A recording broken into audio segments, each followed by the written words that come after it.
What what is up, y'all? Welcome on back to another lit stream. I'm your host with the most, Zach Black, aka the Shogun Guardian. Welcome back to another fantastic stream. Hope we're all doing fantastically wonderful this fine day. Welcome on in, everybody. Welcome in. Good to see you, lovely people, as always. Good to be back on the air. That being said, again, always a pleasure. Always a pleasure to be here.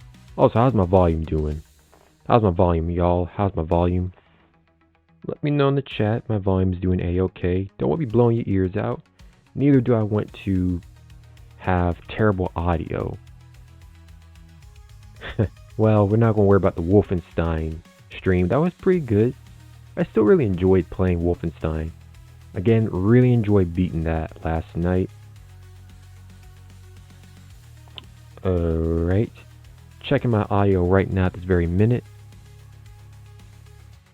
Alright, we sound fantastic. We sound good. Again, still got a bit of the new audio, but it's okay. We'll work through it. As a wise senior once told me, you gotta roll with the punches. If you mess up on one stream, if you mess up on one thing, you keep going, you keep working hard, and you keep pushing. Don't ever give up because of one mistake. I mean, honestly, and that's the best part about the whole Wolfenstein stream. Our past two streams, really. That's all that really matters. We keep pushing, we keep grinding. We'll make it.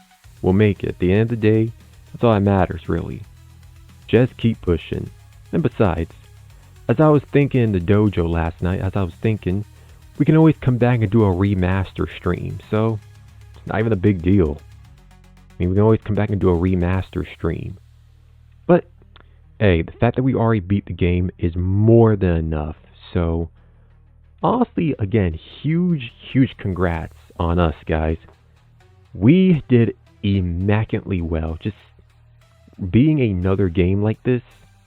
First Evil West, now Wolfenstein. This is amazing. We are really making history, y'all. We are making absolute peak history. And it really starts to show. I mean, Wolfenstein really gave me a whole new experience for combat. Because trying to do stealth was difficult. It was difficult indeed. But nonetheless, we did good. We did amazingly well. And I personally look forward to really playing more games from Bethesda. Finally got the name right. I keep saying Bethesda or Bethesda. It's Bethesda. Yeah, exactly. It's like a tongue twister. Exactly, chat. It's like a tongue twister. I keep saying it's Bethesda. Which, speaking of Bethesda, speaking of which, I know today is the absolute release of Doom: The Dark Ages, which I am very excited to be playing very soon. Very soon. That's in the planning and works. But a little heads up as we speak on that. I will be returning back to classes, as you already know. But good news is my classes will be online. And I thought of doing some more early morning streams. Just to give us that little extra boost, before class and all. But once I understand the schedule, once I know what time I'll need to be at my classes online, we'll be alright. I really enjoy doing daytime streams. Because I know my last night stream, which was my fem form debut, that stream I know I fell asleep on, which I appreciate y'all for being concerned for me. Again, I need to stop doing night streams. I think what it is that I keep trying to burn myself out. Or not trying to, I am burning myself out. And I need to stop doing that because it's not really healthy. So, I'm going to start just doing more daytime streams. We might do some nighttime streams if needed, but I want to stick to doing daytime content.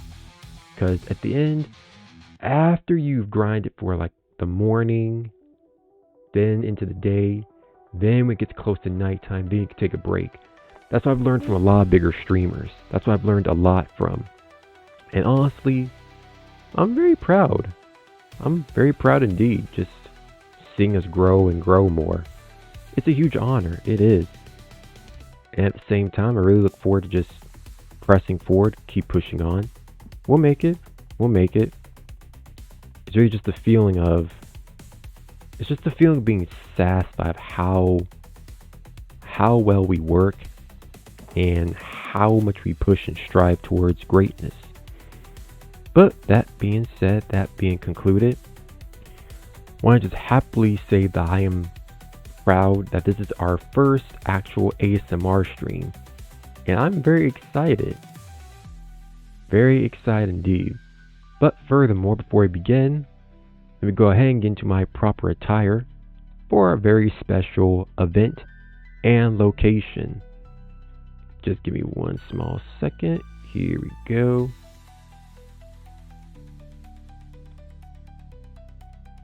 And perfecto. Alright, now then. Now we got all that together. Shoo, fly, shoo. Bro, I hate when flies be flying around me when I'm trying to talk to y'all. But as I was saying, now that I'm in my appropriate attire, we're just gonna give it a few more minutes. Let's give it a few more minutes. Wait for our fellow warriors to come on in. So how's everyone's week been? How's everyone enjoying this fine week? That's great to hear. That's very great to hear. Someone just had a birthday. Well, happy birthday, friend. Happy birthday. Happy birthday indeed.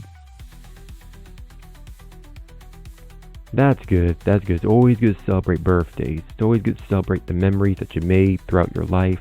It's always important to do that. Someone just passed their test. That's good to hear. Wonderful, my friend. Keep on grinding. Your time in school will pay off. Just keep grinding and focus on your career. I've been a little busy this morning. My day's been great as well. Thank you, chat. I'm really just proud of how this morning I've been very productive. I'm very proud of my productivity. Very proud of just how much we've grown. Let me just turn my volume down. There we go. Very proud of the productivity and just been handling business.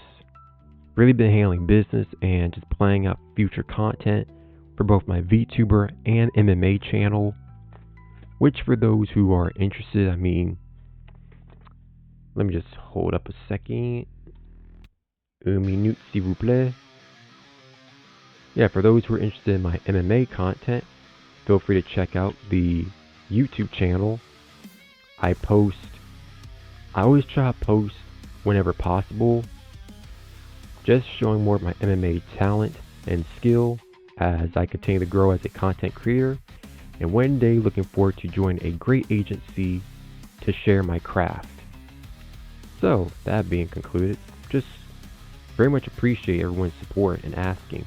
Also, huge update, huge major sharing event. I am selling computer parts on eBay for those who are interested. So whenever you feel free, I'll be selling special parts on eBay for low affordable rates, low affordable prices. I'll be selling parts just for those who are trying to build a PC or for whatever reasons. I mean, for each their own, to each their own. But again, just feel free to check out my eBay. I'll be selling parts, just giving away special PC compartments and contraptions and whatnot.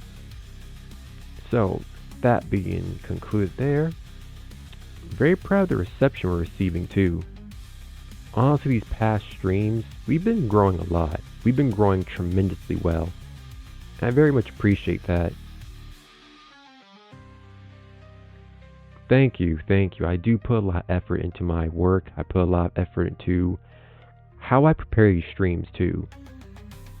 Also, for my Kabuto, I'm very proud to say that we have actually improved. I've improved on my Kabuto. Give me one small second. Let's see.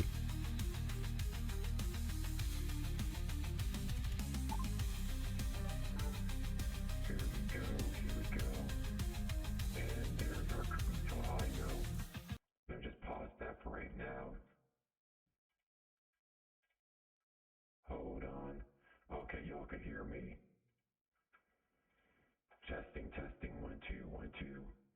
Let me just turn up the audio just a wee bit, a wee bit. There we go. Alright, turn that back on. So then have the Kabuto voice. Try to make sure everything's just immaculate and well improved. Really trying to just get back into the process of using my voice changer some more. But honestly, this should be a lot more improved. This should be better. I'm honestly just trying to make sure that the audio has improved greatly. Hold on, try to check my phone for audio. Let me see. Oh, thank you. Thank you, so it sounds good, okay. Okay, I'm getting a lot of hands up in the chat saying that our audio's improved. Let me just, okay, okay, let me know if there's any need to improve the audio. Let me know.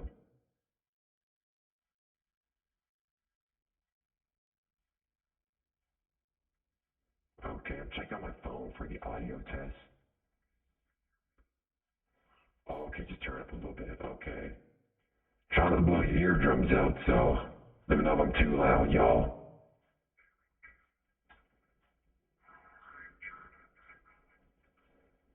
Okay. All right, so we sound a lot better. Good, good to hear. Good to hear. I try to make sure that I'm not too loud, that I'm not blowing anyone's ears out. So, from what I was understanding, the issue with the audio was that I had to use my voice through desktop. Now, I won't use my voice too much because some of y'all like to hear the gameplay. Well, some, but most of y'all love to hear my voice a lot, which I'm very glad. I try to do like Corey Kenshin. I try to do more like Corey Kenshin in the sense of capturing both just conversation and also the gameplay. That's what I try to do. That's my main thing, is just trying to make sure that we can enjoy the story mode. But aside from that, let me just do a quick listening test.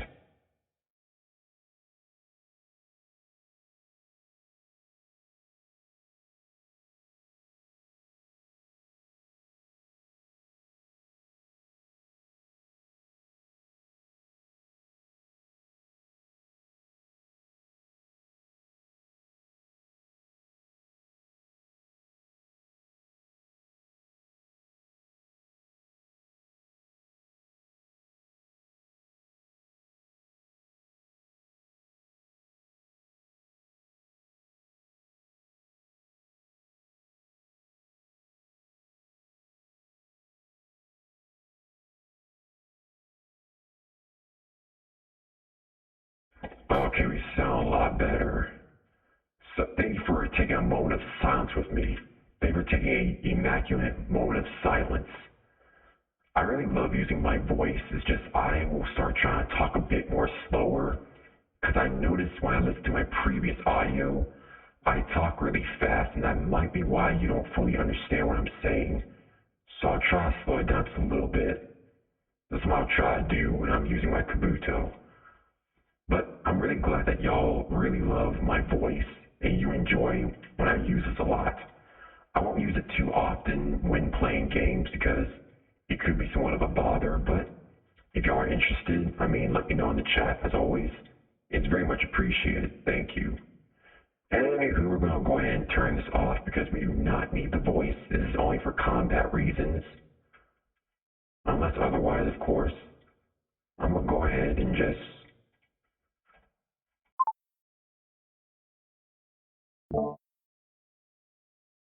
And we're back, chat, and we're back. Back to the norm. Turn on our wonderful music. Turn that down a bit. There we go. But as I was saying though, yeah, we're working out the audio issues. I think what it was is that, so my OBS has been trying to update, and I think because of the filters that I use, something didn't quite agree, so it kind of knocked out the filters a bit. But no worries. I mean, things aren't always perfect. Things aren't permanent. So you learn to make your own style. And that's what makes everybody unique.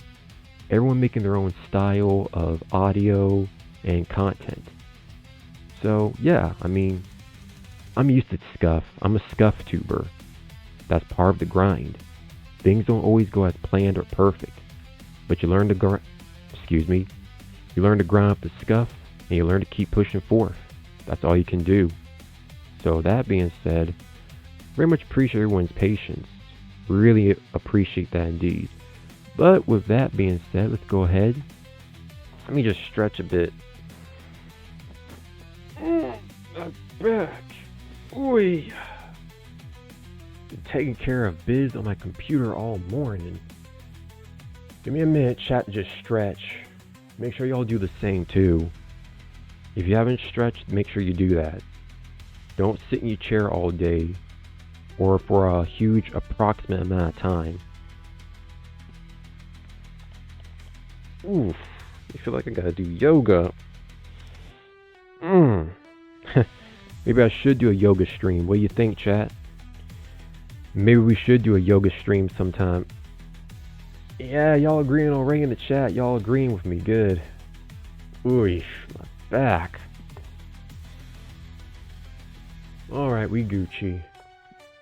Give it a few more minutes just to talk a bit. Because there's a lot that I want to talk about. Really, just... I want to play Claire Obscure Expedition 33. That's the new game. Well, one of the main new games. Claire Obscure. Then... Okay, I know some of y'all are going to say I'm a little late to the party. But hey, better late than never, right? Better late than never. Black Myth Wukong and Assassin's Creed Shadows, which there's still some people who play that game, so I'm not too late. But really want to play Claire Obscure, Assassin's Creed, and Black Myth Wukong, along with playing Doom the Dark Ages. See, what I want to do is I want to play Doom the Dark Ages first, then Doom 2016, then Doom Eternal. I want to do it lore accurate wise, like lore timeline, because Doom the Dark Ages is actually a prequel. It basically tells the story of how the Doom Slayer rose to his legendary portfolio. So that's something I'm really looking towards doing, and very much look towards just growing. I really love Doom, okay? I really fragging love Doom. I love the Doom Slayer, I do. Okay, I know y'all gonna say I'm kind of a glazer for this, which, I mean, what does that even mean, glazer? Hold on.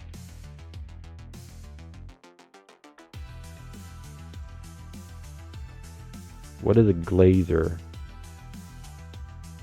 Hold on, what does it mean to glaze someone?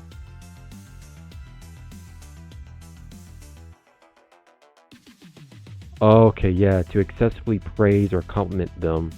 Okay, basically just going on and on complimenting someone. Like, I don't care.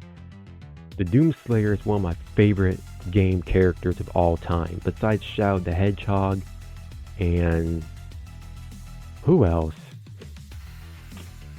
Well, Shadow the Hedgehog and the Doom Slayer. I love the Doom Slayer. I'm so glad that, if y'all remember, I even did a stream a few days back where we reacted to Doom versus Master Chief, the rematch. Okay, so here's the thing. When the Doom first fought Master Chief, grammar be difficult today. When Master Chief fought Doom, that was Doom Guy, not Doom Slayer. That was before he became the Doom Slayer. So you pretty much just fought a baby. I mean, dude, you just fought a baby version of the Doom Slayer. So yeah, you might have won against Doom Guy, but you definitely ain't gonna win against Doom Slayer. I mean, you might fight aliens, but this dude fights literal demons. He fights literal demons, my guy, Do the math. Plus, his weapons are so much better. I mean, big guns, big guns, big sword that can kill demons. Literally, permanently kill demons. This is why I love the Doomslayer. His weapons, his combat style, everything. It's just rip and tear, guns blazing. I really look forward to playing Doom. I really look forward to playing Doom very soon. And I'm very excited of just the upcoming schedules that I have planned. Again, I will make sure to keep y'all updated when, if I can't stream on certain days, we'll still go by the exact same schedule, just different times, because with school, things can pop up. Things can always pop up, and it's just a matter of staying persistent. But don't worry, y'all. We'll be Gucci. We'll be okay. Yeah, I mean, we'll still be able to stream. It's not a big deal. I'm not going to let schoolwork hold me down or hold me back. And if I got to reschedule some things, it's no problem. It's no problem whatsoever. Yeah, I mean, if I have to schedule a stream at night, then so be it. Either be it morning or night. It really depends. So, that being said, really look forward to just relaxing, hanging, chilling out. Oh, and also, just remember too, I really look forward to doing VR chat streams like a crap ton, because I've been hanging out with a lot of friends, and I really look forward to y'all meeting my groups I go to. Really look forward to y'all hang out with me on my VR chat adventures and just seeing the awesome communities I've met and grown with.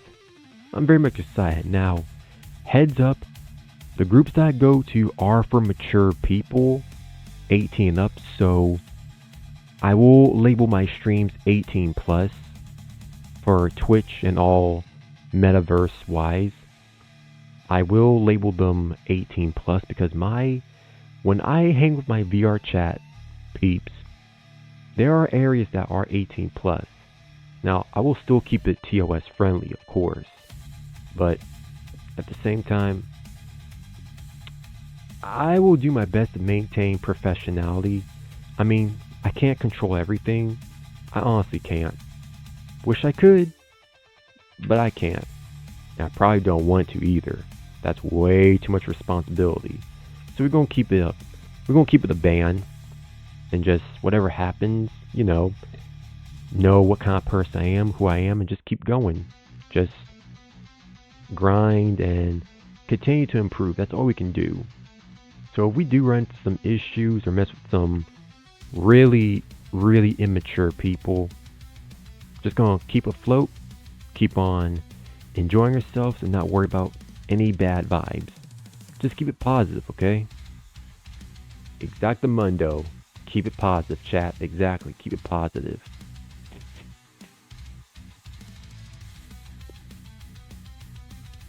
So then, looking at the time now. Alright, with that being said, let's go on ahead and get into our main event for tonight. Alright, Dojo Jutsu. And here we are, warriors. Welcome to the gun range. Welcome to the gun range of the Lit Dojo. I'm very proud of how this all turned out. I'm very proud. Glad I could just come here and really use it for content purpose. But before we do, first, safety first, chat. Whenever you enter a gun range, always wear protection. Here we go. Always want to make sure that you're well protected and that you're safe at all times. Alright, now that we're well protected and well suited for our event, let's go ahead and turn the music down. Go ahead and pause the music.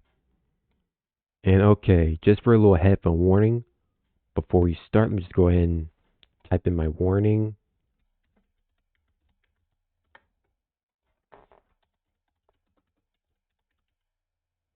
There we go.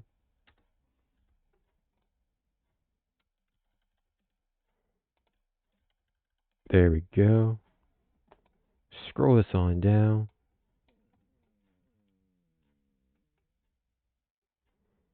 And perfect. Make sure y'all can see this. Bingo. Warning, loud sounds. Loud sounds. There will be some loud sounds. So again, headphone warning. Make sure you turn it down. This is too uncomfortable. Because it's going to get loud. This is my first time doing ASMR. But I want to do it in my style that makes me unique and stays on brand with being a warrior. So then, with that being said, let's go ahead and get ready for our ASMR. I'm very excited. Let me just go ahead and show y'all what I got prepared. Bingo. Alright, so today I want to show y'all some of my personal arsenal. Where I'm on my job as a warrior, doing ninjutsu patrols, or when I gotta bounty hunt or take down some demonic entities. First up is my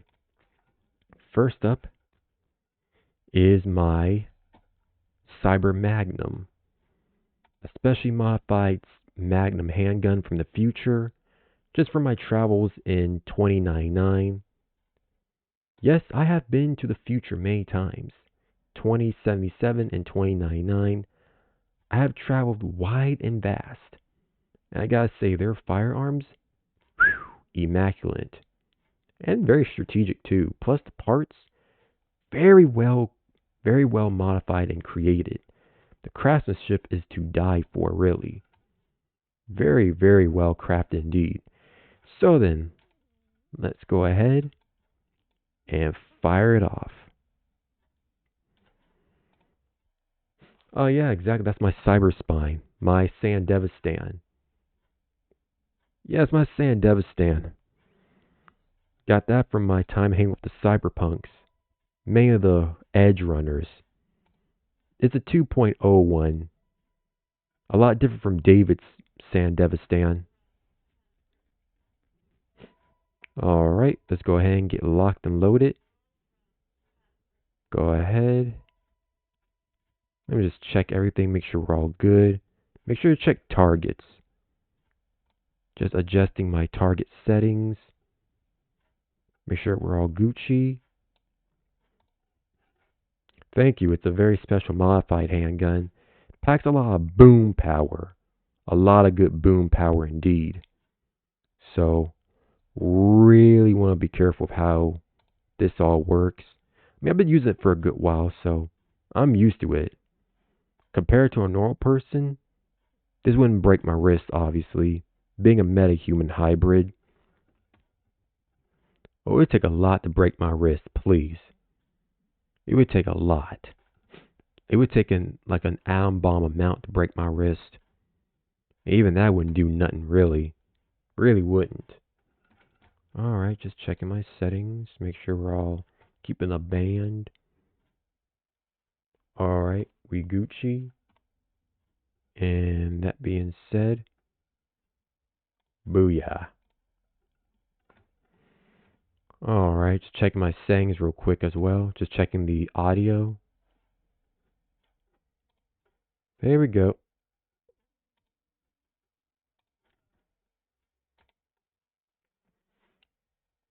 Alright.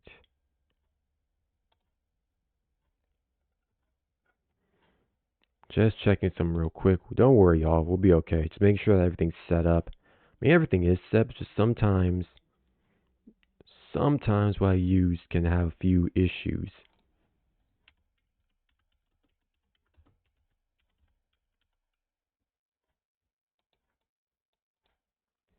There we go. Alright.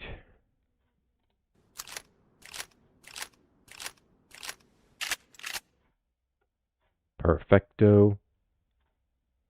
Make sure everything's reloaded. Perfect. That being said, let's go ahead. Aim. Make sure y'all got your headphones ready because it's going to be loud. Aim and fire. Oh, hold up.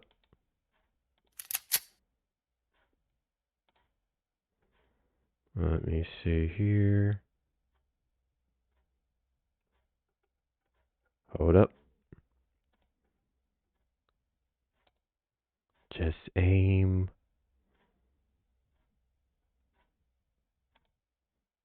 And fire.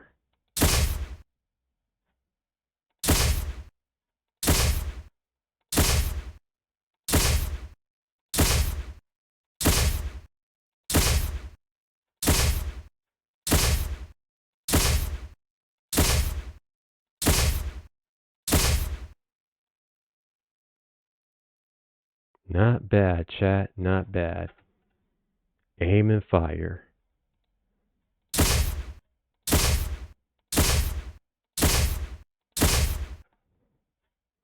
What rounds do I use? Well, usually I create my own ammo. I create explosive rounds. Well, more like absolute piercing and then explosive rounds. So, the first shell is explosive. Good for piercing through or exploding through heavy skinned monstrosities. Especially metahumans that have nigh impenetrable skin. And then after the explosive shell implodes, it releases the second shell, which then pierces through the target. So the outer shell explodes, and then the bullet within the second piece pierces through. Really good for handling heavy duty freaks. Then a lot of times I can use my ki energy to just create ammunition. Good for handling demons. Plus I ain't gotta worry about running out of ammo. Seeing as I have infinite amounts of ki, seeing as I have transcendent type ki, I can create infinite ammunition.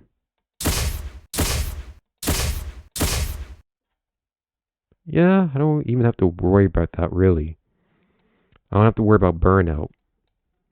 I don't. I mean, I have felt burnout before, but centuries of getting used to my powers, I kind of don't really feel burnout that often. Again, because I'm a crazy overpowered hybrid, burnout is really rare for me. It is. Very rare indeed. Alright, just going to reload. Make sure that I always keep my weapons clean. Always. That's a good point, chat. Always. Because some weapons, sheesh. With some of the demons and creatures that I've killed, blood can get stained all over the place. I've even had to deal with some acidic type creatures that have acidic blood. But thanks to my molecular manipulation, I made them acidic proof. So that's a blessing in disguise.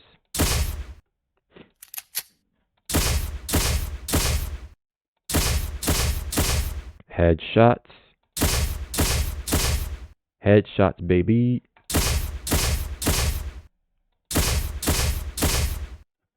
Alright, we're doing good. Doing real good.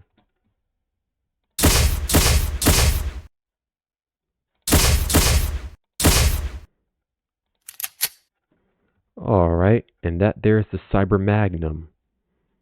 That's the Cyber Magnum for y'all. Now then, on to the next piece. On to the next. Let me just go ahead. Boom. Bada boom. Just checking some stuff. Alright, on to the next. And boom.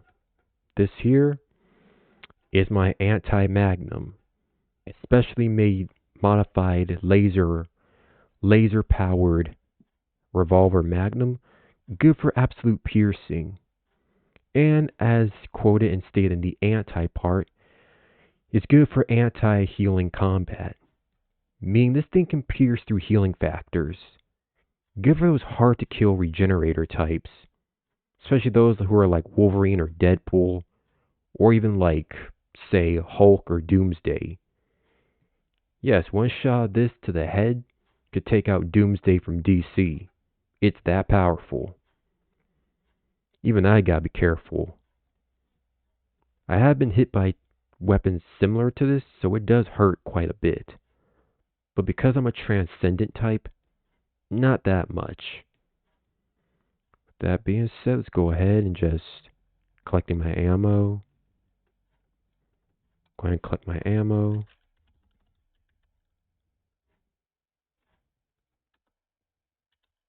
Alright, we're looking good.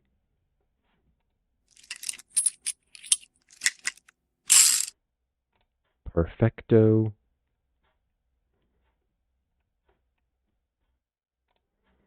We're doing pretty good so far. Honestly, I'm glad to be out here. Exactly, facts. Exactly, facts indeed. I pretty much enjoy just being out here. Being out here around the dojo just feels good. Really does.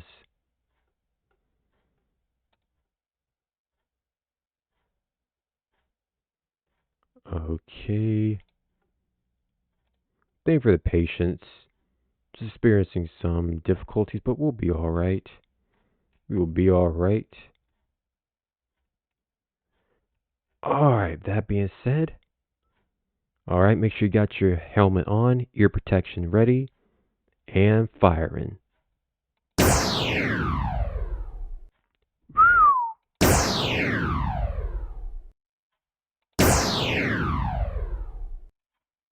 Nice. Very nice indeed. Alright. Just gonna slide to the left.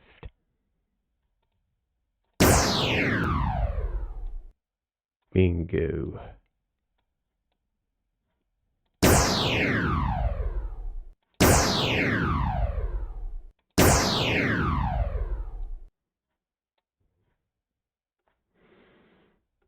Alright. Not bad.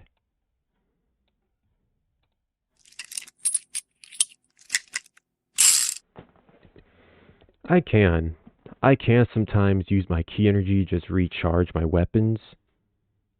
Though I love the feel of just reloading them myself, using ammunition. I don't ever want to lose my skill or proficiency in fast reloading. So it's always good to practice even the basics.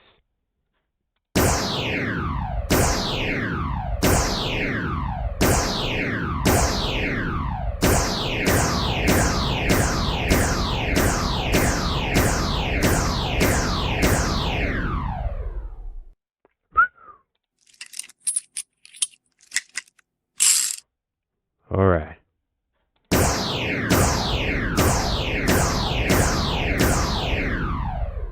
Headshots, baby. Headshots, warriors. That's what it's all about. Headshots. Alright.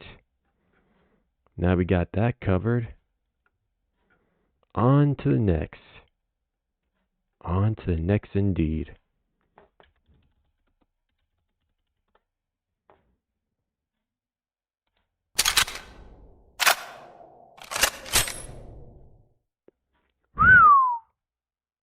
Always love reloading this baby.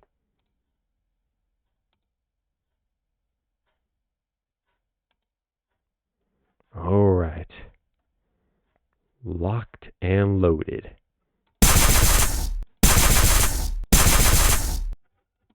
Oh, excuse me. Forgot to pull that up. I'm really eager that I almost forget. There we go. Got my vector rifle nice and ready. Vector rifle. Special modifier rifle from the future. Good for quick shooting and absolute piercing. Perfect for headshots, really.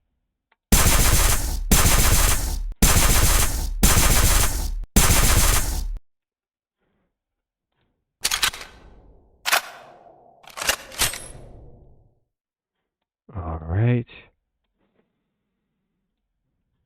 Aim.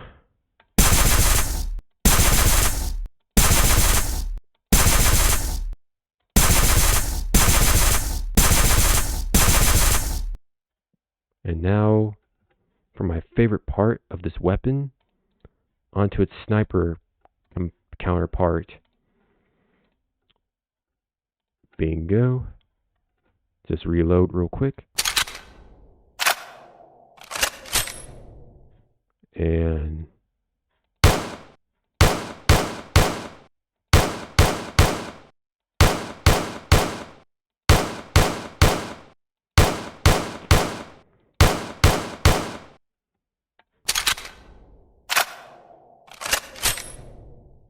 bingo. I'm going to just, there we go, because I want to make sure that y'all know, loud sounds indeed.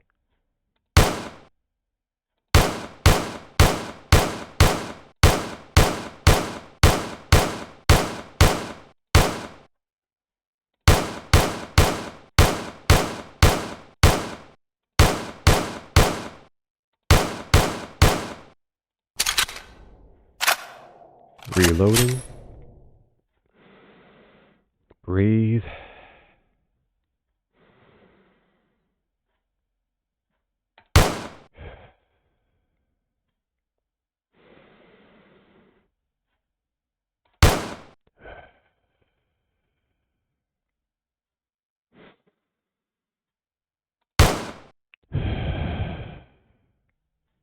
Always maintain good breathing. Control your heart rate.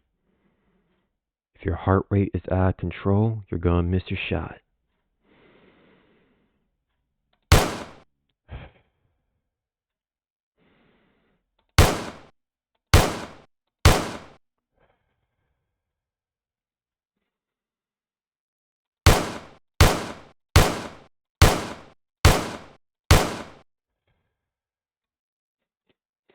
Bingo. All right.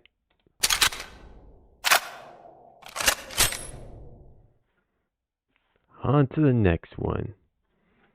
On to the next indeed. Let me see here. There we go. Alright.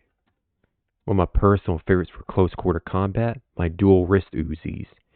Specially made Uzis that I can pop out of my wrist for quick draw and for really very close and personal, intense situations. These guns have saved my life many times before. Really have. Let's just go ahead.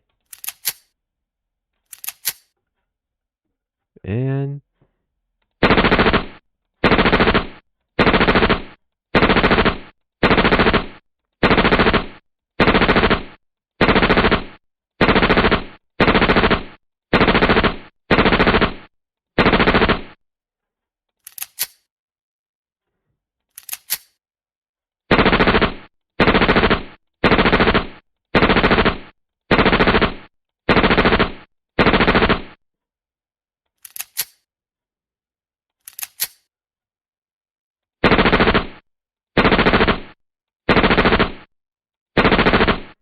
bingo.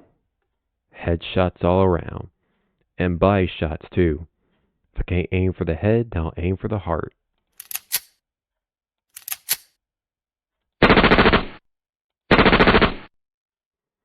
Not bad. Not bad on these headshots, warriors. Not bad. Always aim, control your breathing. That's all that matters. Don't try to rush through. That's how you miss your shots. Believe me, I've done that a few times. It's all part of learning, though. Alright. Perfect. Combat shotgun. This is a pure piece of beauty. A real work of art. This gun has been one of my favorites for a long time. Really has been, warriors. It's just beautiful. Truly, truly beautiful. I mean, the texture, the the fine touch is immaculate. It really is. It really is.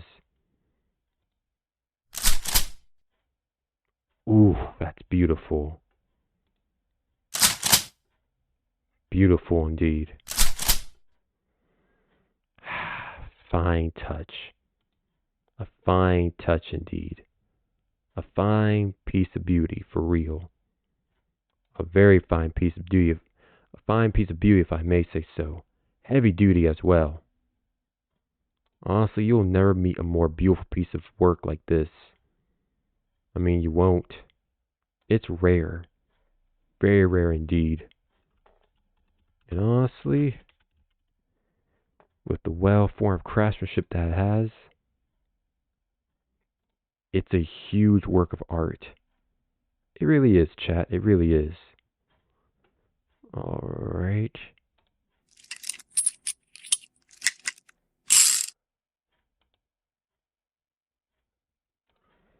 Okay. Now then.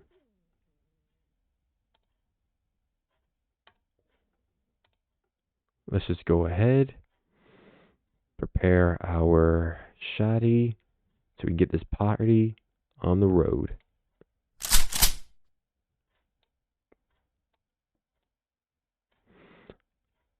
I've been using these firearms for a long time. How many years? Sure. More than I can count, honestly. More than I can count. Yeah, I mean, it's really been a long time I've had these. Especially for, as much as I can tell, really. I mean, for some of these weapons I've had for centuries. So really keeping them up to date is a must for me. Especially I want them to work very well in heavy duty works. Alright. Getting ready, chat.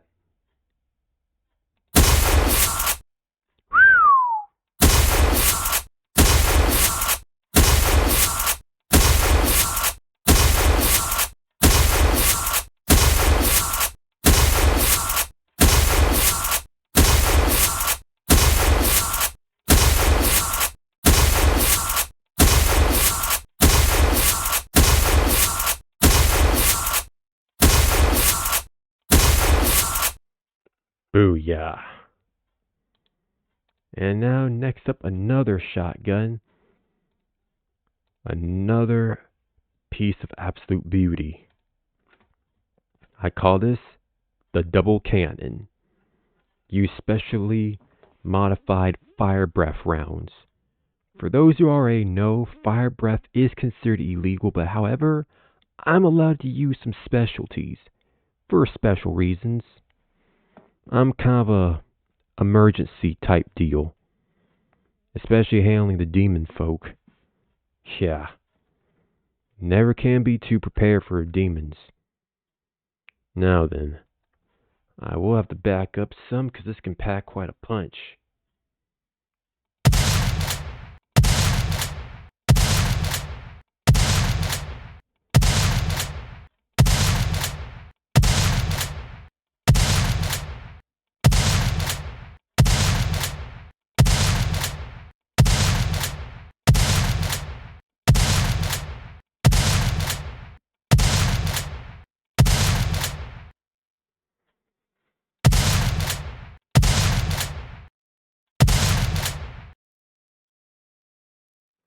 I modified mine to be a special automatic reload, so I pretty much use a special cartridge for both barrels, a fast reloading type.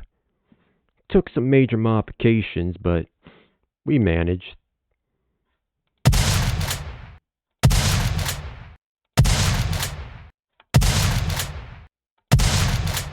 And the grappling hook attachment.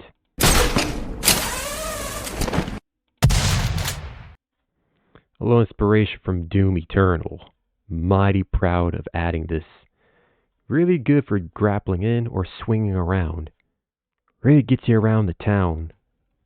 Around the town. Alright, moving on to our next piece of artwork. Ah, yes. One of my finest favorites. Plasma rifle. Now this is beautiful.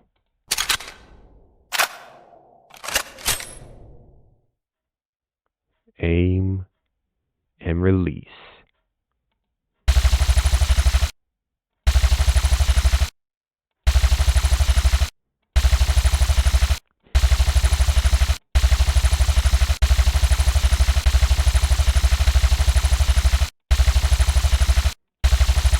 Most of the time, I just have to rely on my key energy to recharge it.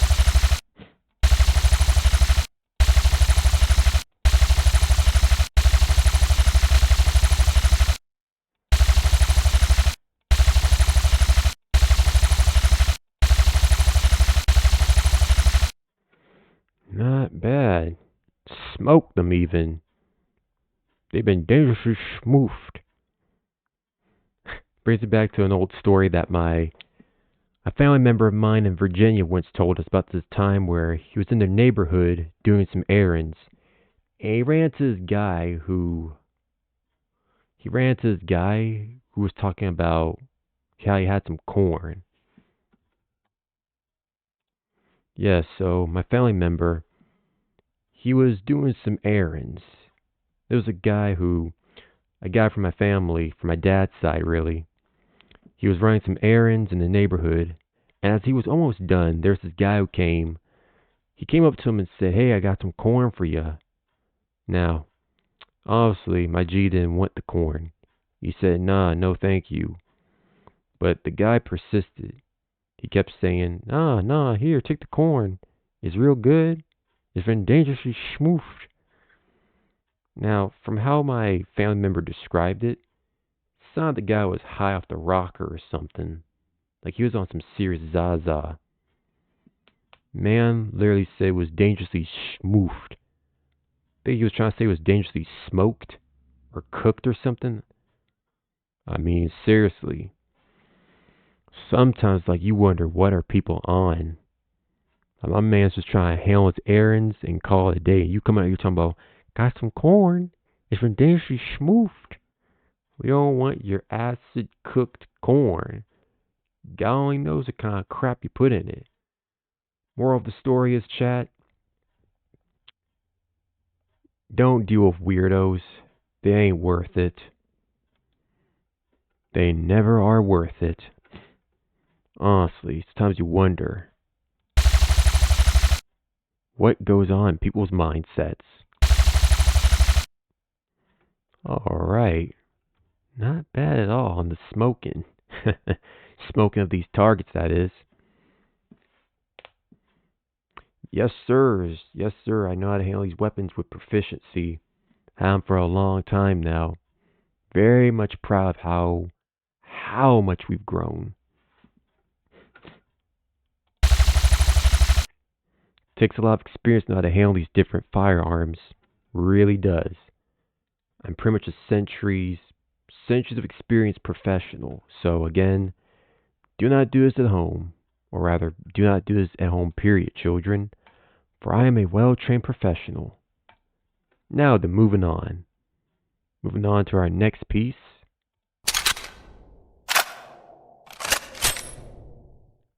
Alright. My Meta Sniper. A one-hit literal cannon of absolute destruction. This sniper either uses AMP rounds, armor-piercing bullets, or explosive rounds. Or even both, since I can use my molecular powers to combine them. This sniper is good for absolute accuracy, good for cannon-based piercing, meaning this thing will pierce through an aircraft, and armored vehicles with absolute precision. So, this thing is a real deal. Plus, has night vision and thermovision.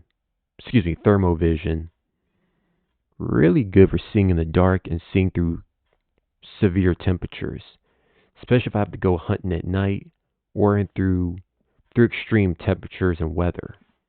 So, it's a major factor for me. Alright. Aim. And...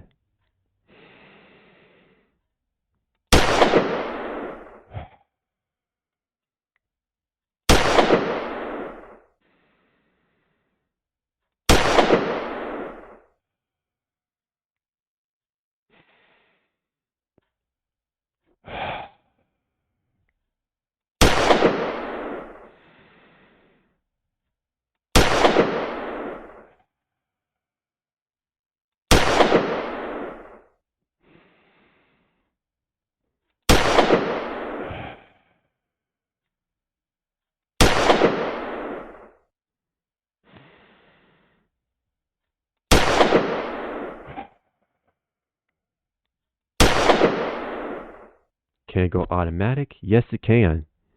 Give me one small second. Let me just reload. Alright, automatic.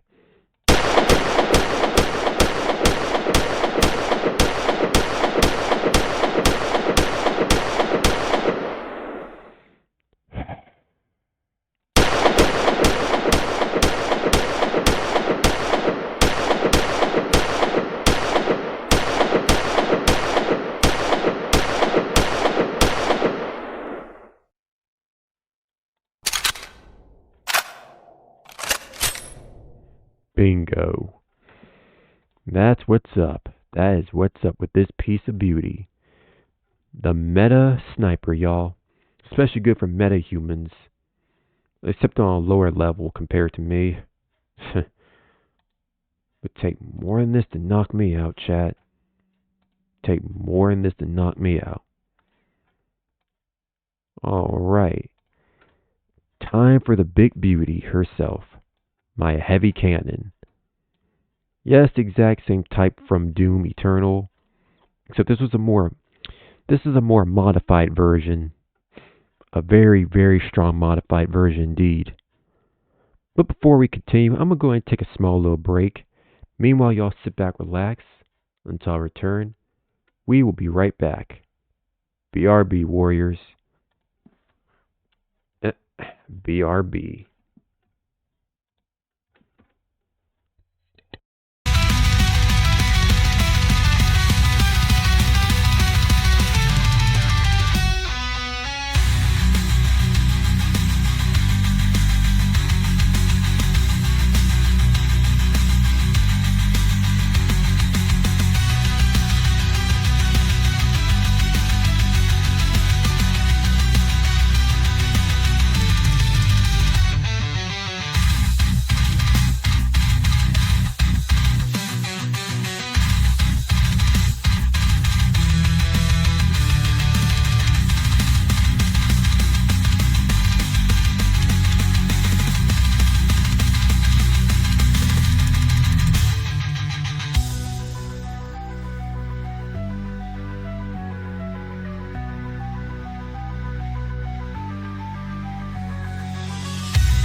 And we are back, chat. We are back.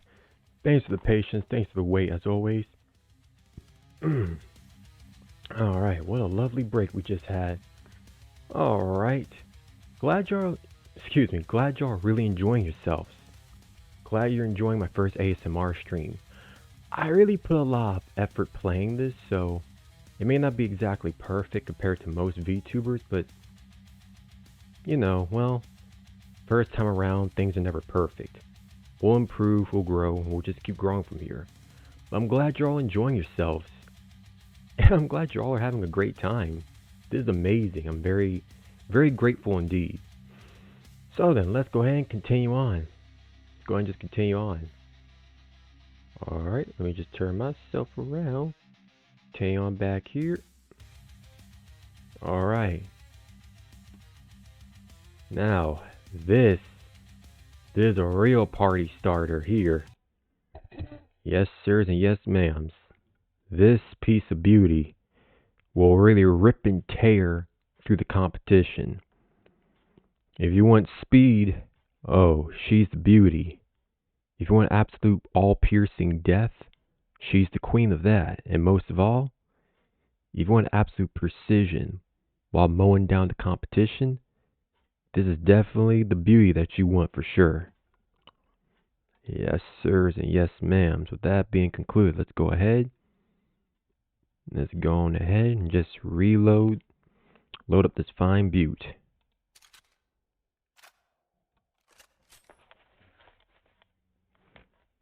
Alright then. Let's do this.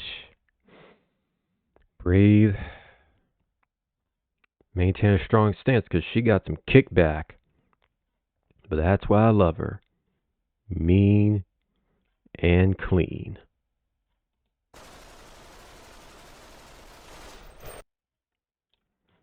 Alright, had the silencer on just to muffle that.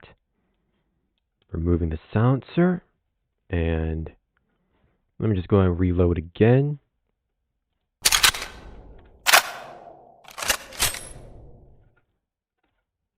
Alright, make sure y'all got your ear protection on.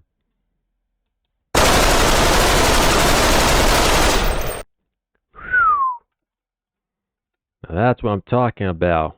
Yippee-ki-yay. Alright.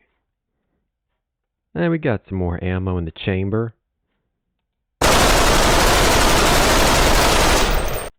Or excuse me, not chamber, belt.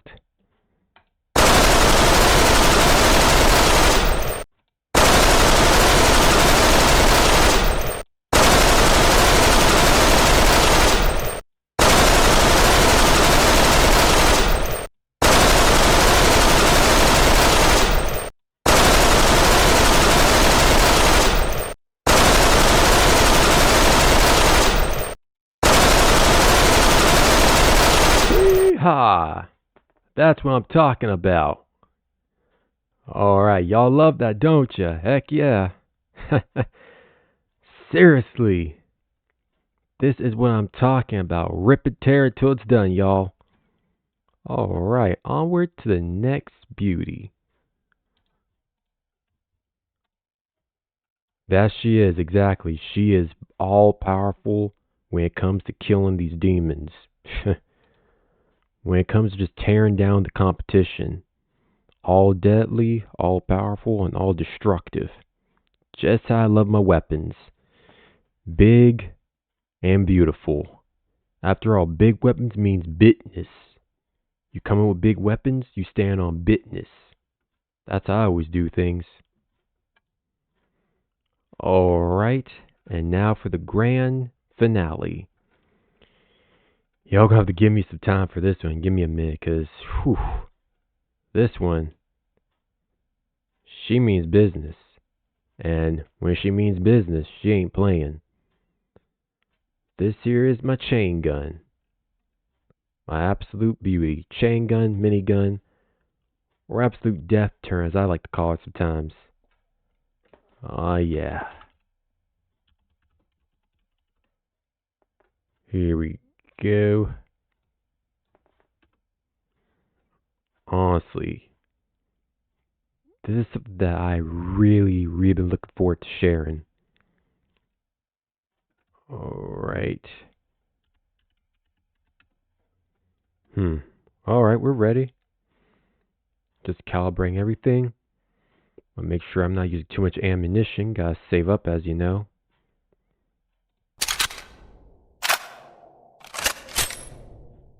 Alright. Now then, y'all might really want to cover your ears, because when she let her rip, she is loud and proud and unapologetic. So then, let's let her rip. 3, 2, 1. Let her rip, chat.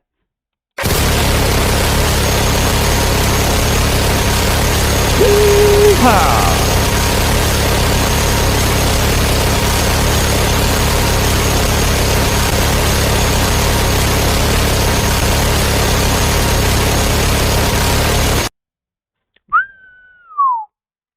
Now that's what I'm talking about.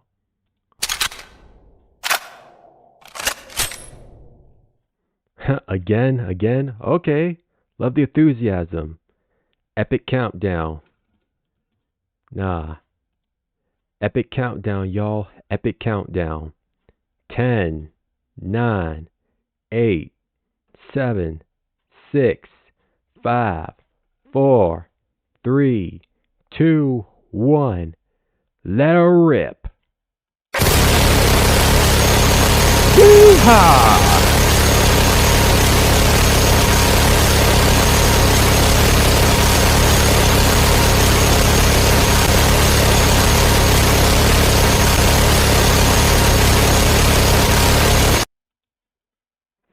Yeehaw! That's how we do, y'all. That's how we do in the Wild Wild West. Because we are the best after all. Nothing beats an epic minigun. The minigun for the win, y'all. Man, gonna have to get some new targets, that's for sure. We are definitely gonna need some new targets. They are demolished. Well, that's just how the grind goes. That's just how the story goes. Man, that was awesome. Well, how about we take a little break? I think that concludes for our ASMR and for me personally, my firearms training. So then, let's go ahead, make sure all weapons are properly disposed of. Make sure all weapons are properly cleaned and, always unloaded. Never leave a weapon loaded with ammunition. That's dangerous. Always make sure that all is properly unloaded. So let's go ahead and do that. Alright.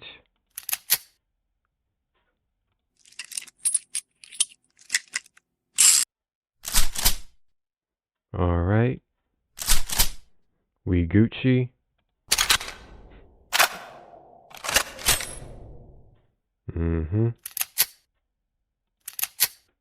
We good. Alright. And I think that should do it.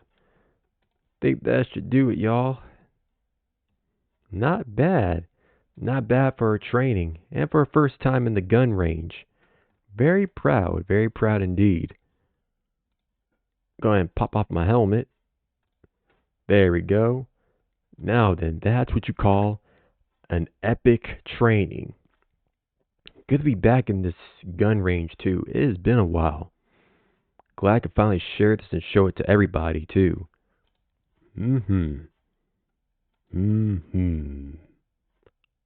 Honestly though, we have got to do this more often. We're going to do this more often too, chat. We're going to do this a lot more often because this is just immaculate. Immaculate. Alright, let's go ahead and just head on back to the dojo and react to some Vtuber content. Then we might just call a stream. It's up to y'all. I mean, honestly, I could grind all day. Let's go ahead and just head on back to the dojo. And there we go, a little instant transmission. Let me just slap myself down here. And let's go ahead and pull up our content. Let me see. Let me see. I'll pull some real good kush, that's for sure. That good kush. Also, I've noticed a lot of people on YouTube have been liking our previous streams a lot, so that's good. Alright. I'll go ahead and pull up some more Vtuber reactions. Alright.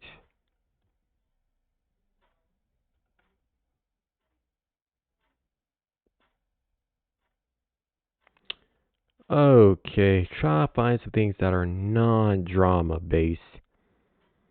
We try to keep things positive here. No negative vibes.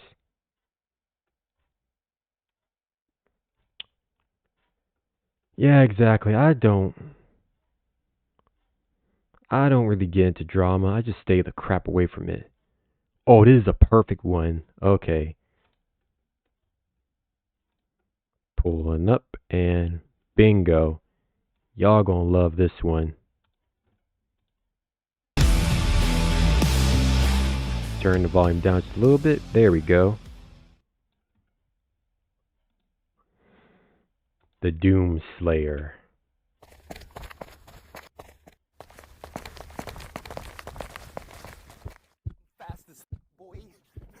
You fat as crap. You fat as crap. That's what you are. You fat.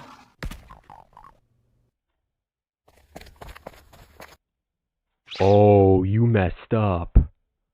You really messed up. Now you have to ask yourself one question. Do I feel lucky? Well, do you? Punks. Rip and tear until it's done, Slayer. My man said, nah, I'm gonna pull out all the weapons. I'm gonna pull out all the blicks. Even Isabella, she joined in with both the Crucible. Do ya? Punks. Nah, she pulled out the Crucible.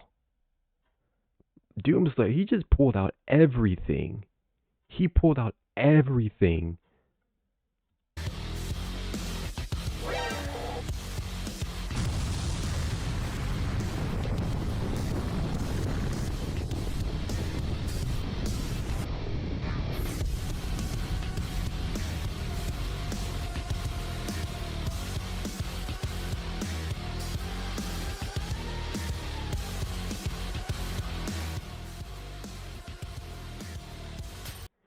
Legendary. Legendary content right here, folks.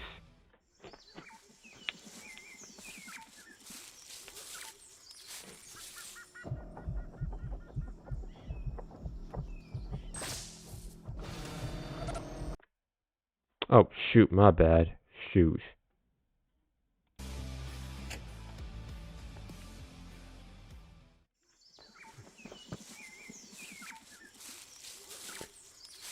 Yeah, that's where I'm trying to be. Pulling up all my weapons like that. I mean, I can do that, chat. I can. So, my hoodie has interdimensional pockets, so I can hold a lot of stuff. But pulling up my weapons like that would take a lot of telekinesis and molecular control. Which I can do. It's not too difficult. I have been able to combine my weapons before, so... because I love making my weapons big and deadly.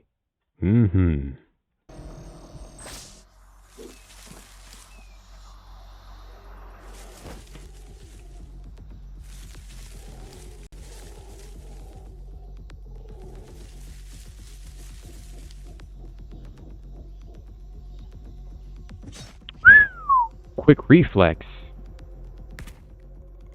Really good reflex indeed.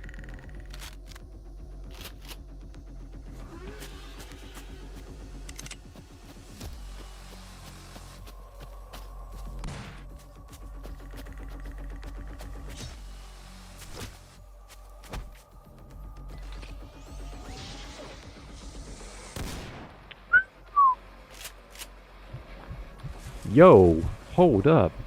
You got that kind of accuracy with a shotgun? Okay, he got that good aim. He has that multicultural aim. Not bad.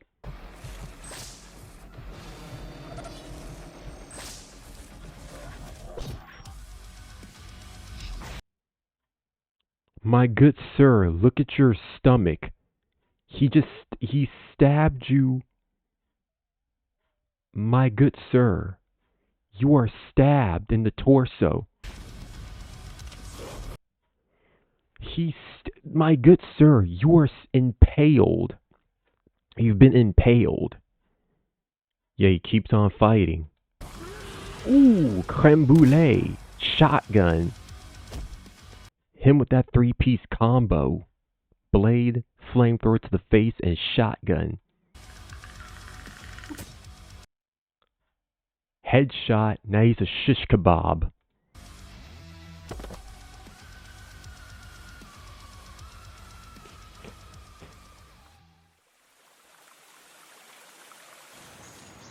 Bunnies.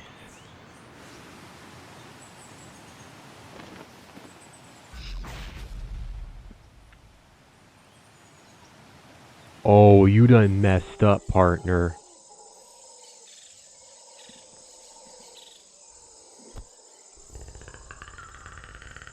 You are one ugly son of a gun.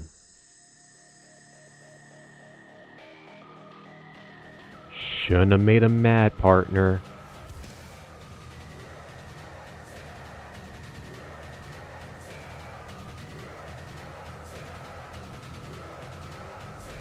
Oh, he gone demon mode. My man went demon mode.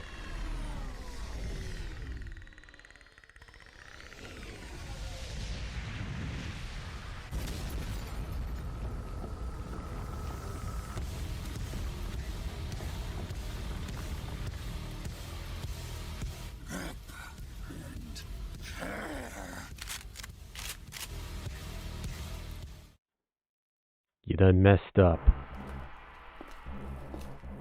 Always seen this one before.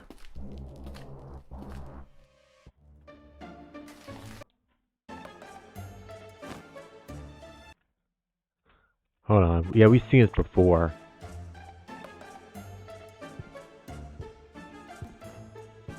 Get ignored.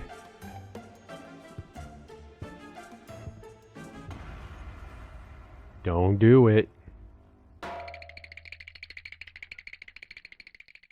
With your jiggly cartoon physics looking self. With your Tom and Jerry built looking self. With your I'm like a Renaissance artist looking self. You done messed up, my boy.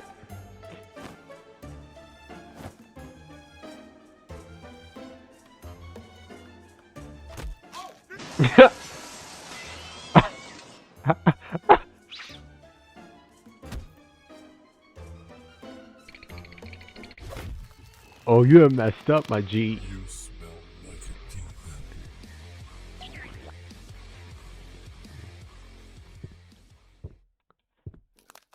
Oh, right through the torso. Oof.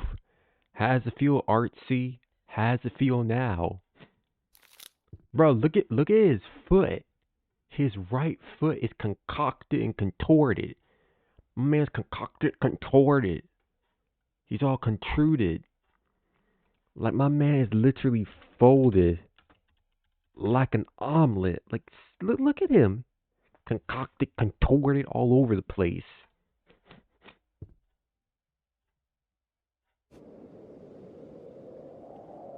Ah, yeah, we've seen this before. Well, nothing wrong with a rewatch. Nothing wrong with that.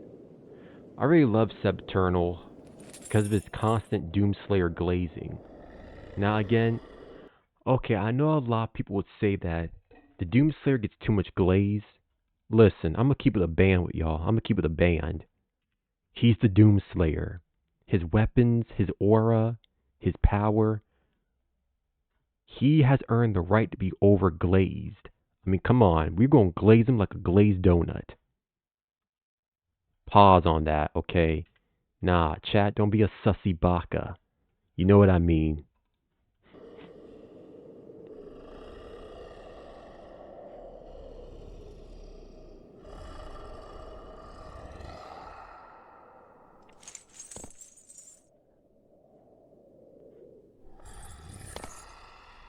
Again, why does Santa Claus create this dude?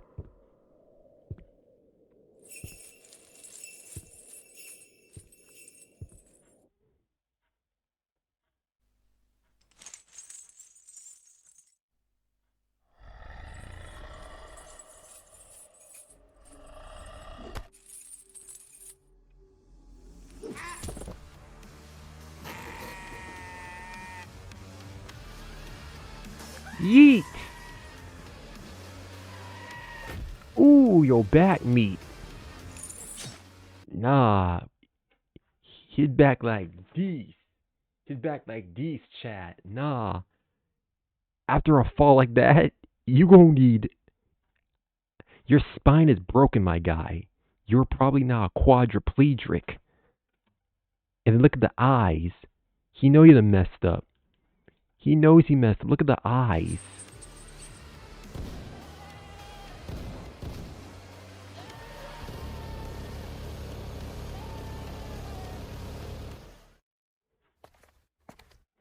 What's your favorite scary movie?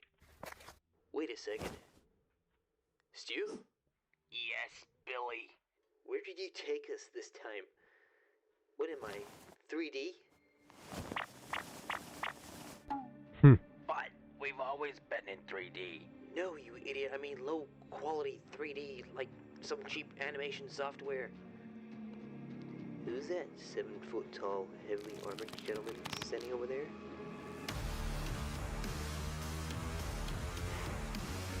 Yo! That guy? No, when the Doomslayer does that face. Bruh, if you see his face, you know you done messed up. It's like if the Doomslayer does his face like that, you seriously done messed up. You know you messed up. If you even see his eyes, you are dead. You're staring into the eyes of death. Oh, that guy? He's just some marine dude. And how did you make him follow us here? That's pretty easy, actually. I stole his pet. I know I've said before in my previous streams, but that's... So from what I learned from Daisy Eternal, the webcomic series on Webtoons, is that his pet bunny Daisy is actually his therapy animal. It is a crime to steal someone... Just to steal or harm a service animal in any way is an offense. Now, I'm no law expert, but actually, no, let's do some research. Let's do some research, chat. Let's do some research.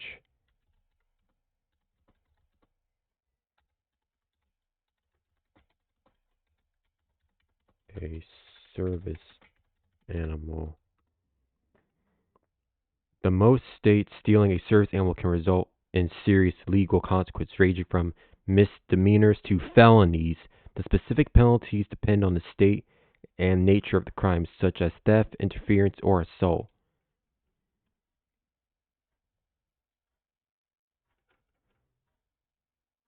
We will not do that. Thank you kindly. Protection of service animals. Yeah, varying penalties. Some states have laws that impose fines or imprisonment for intentionally harming a service animal, while others view any willful interference as a misdemeanor offense. For instance, in Delaware, stealing a service dog can be a Class E felony. Okay, so North Carolina, law addresses the theft of dogs, including service animals, as a larceny, with penalties ranging from probation to fines and restitution. So yeah, they don't play around. You steal someone's service animal, that's a felony. You, my friend, just commit the biggest felony of your life. You're dead, my guy. You're screwed. You're royally screwed, my guy. You're dead. You what? What? A guy who keeps rabbits can't be that hard to deal with. Relax, Billy. Don't you Billy me. Don't you bully me. Nah, you dead. Like, you dead. I mean, I would say you're going to hell for that, but Doomslayer would probably meet you there. We've faced worse than this. No, Stu, we have not. That guy over there, that's a Doomslayer. Yeah, but No, shut up, Stu. Shut the f up. He's not just any Doomslayer. It's SB Eternal's Doomslayer, which means we can't escape. We can't lay a finger on that demigod marine, and we cannot survive. But What? we're two people, and he's one guy. You are stupid, And my you have a guy. knife. You have a knife. He has various guns, a sentinel hammer, the crucible, and a chainsaw mixed with a doom blade, a wrist blade that he could possibly shove through your torso and rip out like a katana. You are dead, my guy. You are royally screwed. Like, there's no escape. You might as well get on your knees and ask for forgiveness like a samurai. Like, get on your knees and bow and just say, "Forgive me for my transgressions, good sir." That's probably the most honorable thing you could do right now. I wish you were never born. You and I both. My good sir, do you really think a knife's going to penetrate through that? My man has been shot out of the BFG 10K. Even that wasn't able to pierce his armor. It didn't even put a dent in his armor. A little butcher knife ain't gonna do nothing. A little steak knife will do jack squat. Oh no. Oh yeah. Told you it was gonna do jack squat.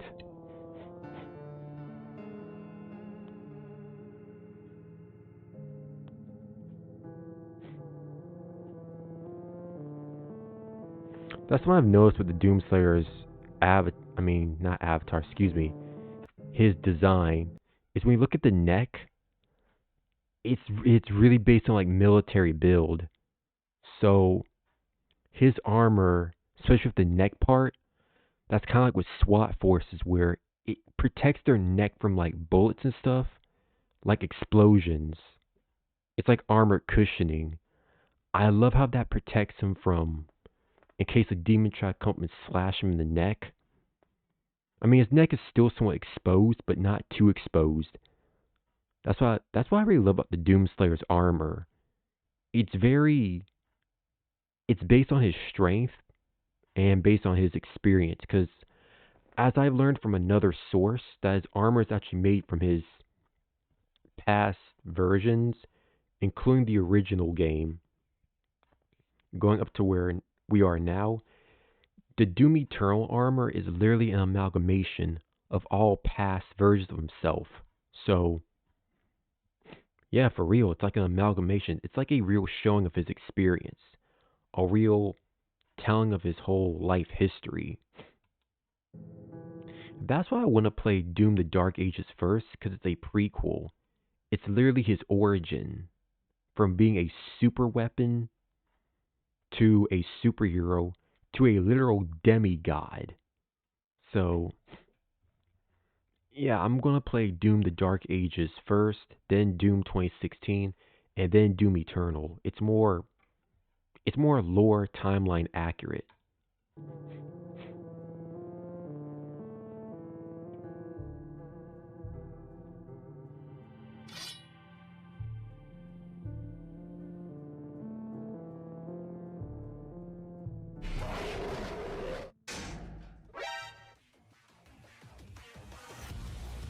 And this little piggy went wee wee wee all the way home. Nah, he gave him that Hulk versus Loki treatment. Gave him the Avenger treatment. Nah, my man then got scrambled like an egg and fried into bacon. Hello, Slayer. It wasn't so easy to find you. I knew one person was not enough to take someone like you down. So I left this message. A literal version, the literal version of the devil, and I'm saying to a lowercase g, God could not take him down. His multiverse's version of the devil and God could not take on the Doomslayer. What chance do you have in any version of the afterlife to take on the Doomslayer? Come on, my guy. Think. Think, dude, think. I mean, seriously. It's like the fact that even Deathbow got the Doomslayer involved. Nah, see, I don't want to overglaze, but like, what do y'all think, chat? What do y'all believe? Exactly. There's no way. I mean, I don't want to glaze too much, but Deathbow, you shouldn't have brought the Doomslayer in, because he's just gonna put you out of business. He's just gonna put you out of business. I mean, if anything, you should be paying the Doomslayer for just even being there. You might as well just pay him to not have to beat up anyone. That's a free income. I mean, that's what I would do. I mean, the next person he fights, you might as well just pay him. You might as well just pay him to not beat you up. Just be like, okay, pull a Jake Paul and Mike Tyson. Alright, look, I'm just speaking the facts, okay? Everyone knows that that fight was rigged. Okay, I'm just I'm just saying what we all know, chat. You might as well pull that. Just be like, here, Doomslayer. Here's the money. We'll just say you won. Here's the money. We're Gucci. You might as well do that, Deathbow. You might as well just pay the Doomslayer at this point. Because he's just going to put you out of business. Like, straight facts, no cap. I'm keeping a band with y'all. For you. If you are curious about all this situation and want to know about the one true devil who still lives among us, come to this location. You can find the map in the pocket of my worker. Use him like a piece of bait. Would you like to play a game? Game on.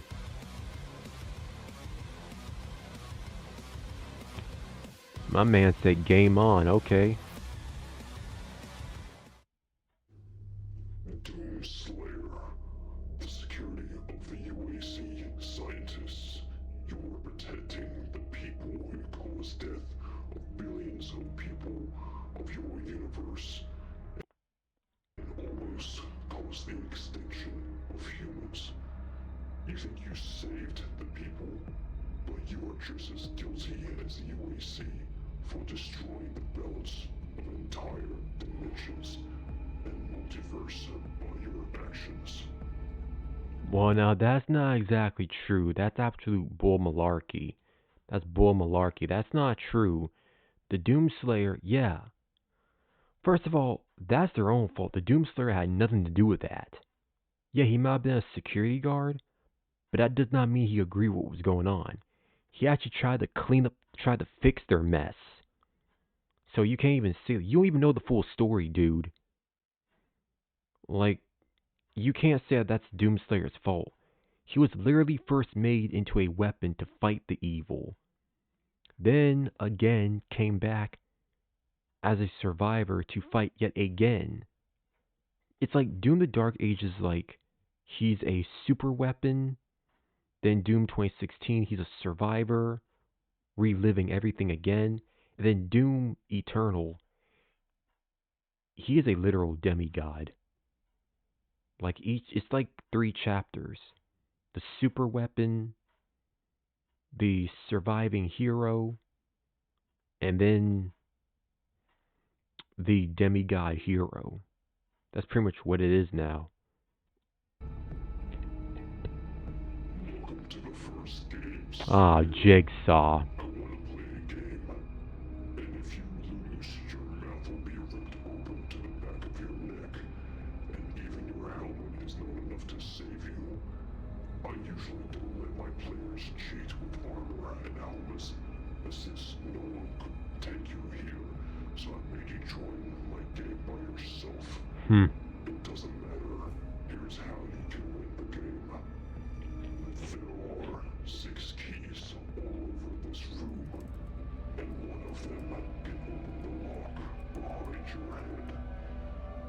So one of your legs are chained to the wall, and cutting off your leg is the only way to free your leg and reach the Ooh, that looks unsanitary. to do this before the timer stops. Will the game begin?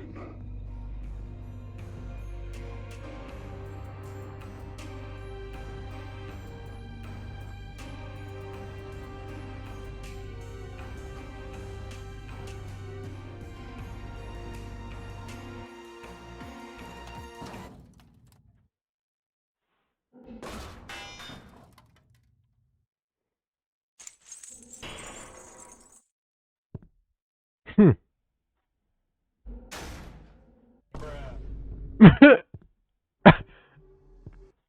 That's the face of a man who realized he done messed up. Hmm. Congratulations for winning the first game, even though that was an unexpected way to win. No matter. In second games, there is a mechanical. He just doesn't learn. Spikes on it, and the only He just doesn't learn. I mean, the dude just literally ripped the thing off without any issues. No, not ripped. He tore it off. He just snapped it off. I can't even say he tore it off. He snapped it like a twig, and then with the chain to his ankle, he just yanked it off like it was nothing. You forget this dude's a literal demigod. You cannot chain him down. way out of this room, and stopping the wall is one of these buckets. One of them is full of acid, which can melt through flesh and bones. Another bucket is full of syringe. Make your choice.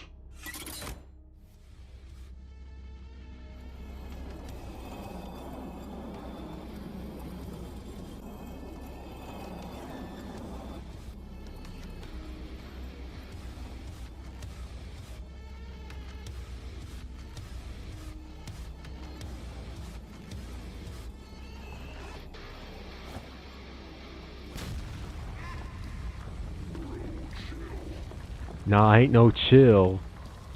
My man threw that All Might punch. He threw that United States of Smash. Next game is a multiplayer game. We brought you the enemy from hell itself.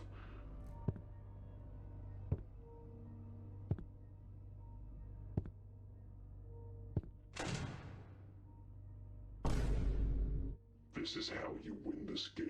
You have few moments to escape before the door gets locked and Demon can free from the cage. Oh no, he don't want the smoke. Begin. Oh no, he don't want the smoke. He don't want Yo, he don't want that smoke. He don't want the smoke at all. Where's Mark, William?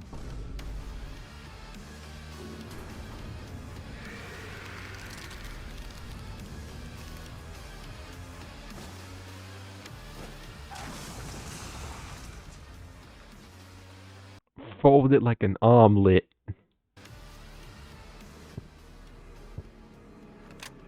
If you're hearing this message, it means you won the games.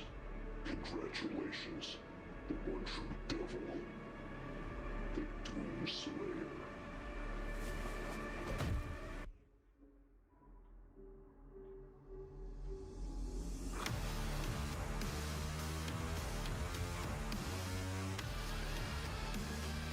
Bruh, subscribe to this dude. Subscribe, man.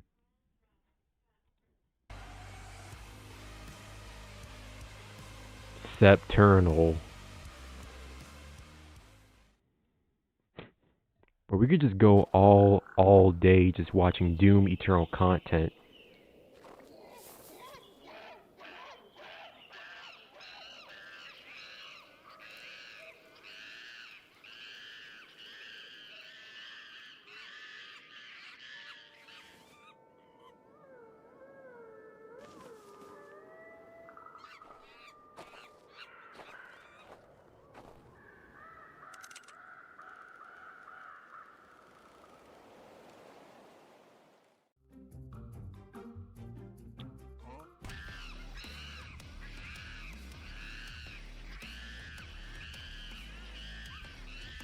Yo!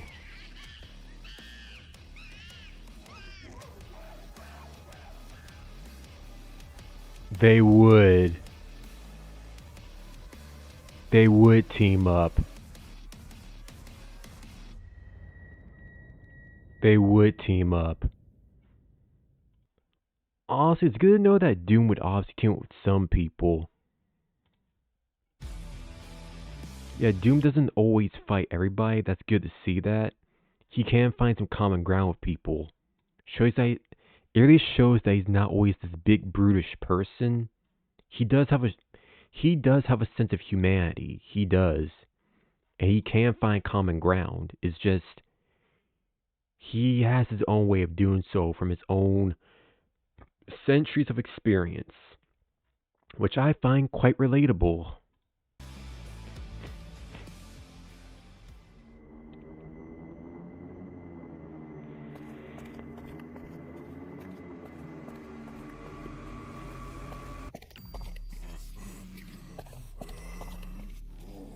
Oh, he running.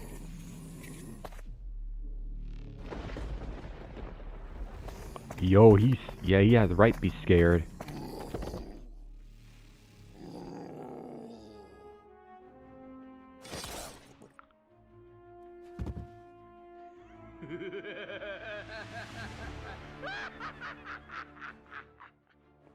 I heard a new guy came in town, so I thought to myself, hey, why not pay this so-called Slayer a visit? Who knows? Now, to be honest, who would win a death battle? Joker or Doomslayer? I know a lot of people would say Joker would probably win because of the Joker venom, but you gotta keep in mind, Doom is very resilient and has a lot of stamina, so I don't think the Joker venom would have any effect on him that much. Maybe for a little bit, but then eventually will wear off and he'll just regain himself. And I mean, he could just kill the Joker before he even gets a chance to use it, so you gotta keep that in mind. Maybe we'll be friends and play some games together, like me and Batsy do. Not demon, What crazy clown. memories. What kind of game you like to play, Slayer? Bruh, clearly you do not watch Death Battle, because even a Halo, Master Chief had a bigger modified sci-fi based handgun, and even that didn't pierce his helmet. My man literally took a headshot, cocked his head like this, and went bah! Headbutted him in retorts to taking a headshot. Not afraid of guns, huh? Just as I expected. Well, maybe some bombs will cheer you up. Huh?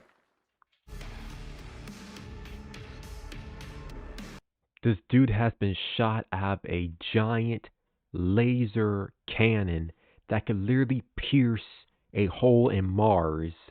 Do you really think explosives would kill him? This man is a demigod. He cannot die. No one told me you're a superhuman. Well, how about this? Now, Ollie! My guy, come on. Okay, what kind of joke is this? Well, I mean, he is faster than a missile, so as shown in Death Battle, so it kind of makes sense. Bulletproof, explosion-proof, super speed, armored, maybe even super strength. I mean, what are you, Superman and Batman fused together or something? This is way too overpowered, pal. Who made this character? Does he have a weakness at least? And you use guns? Nah, I'm out of here. I'd rather find the emo boy in bat costume, or Superman, or maybe even Wonder Woman, but not this one. I'm not that crazy. At least he's smart.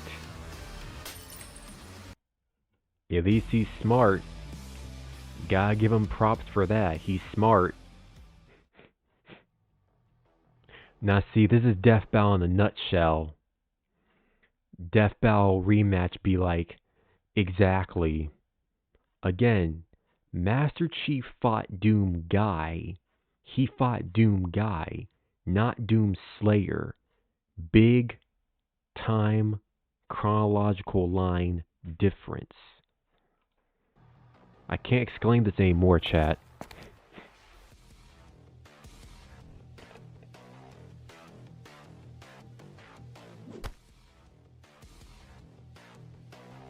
You did well. Now it's my turn.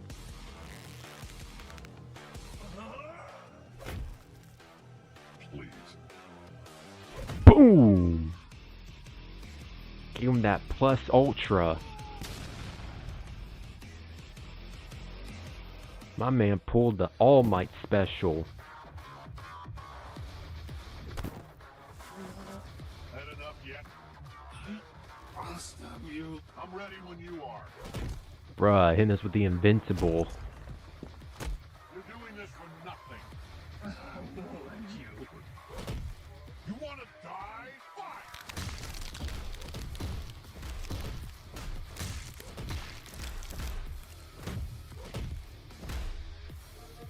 Yo, scrambled. Why did you make me do this?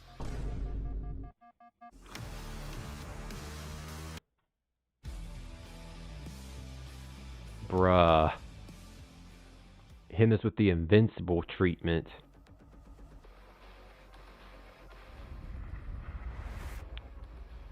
You don't seem to understand. Earth isn't yours to conquer.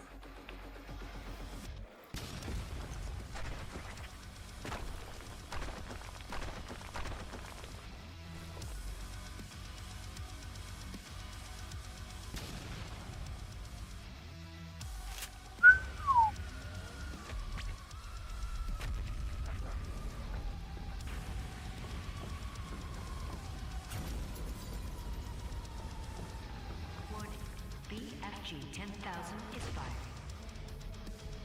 And my man can just summon that any time, right?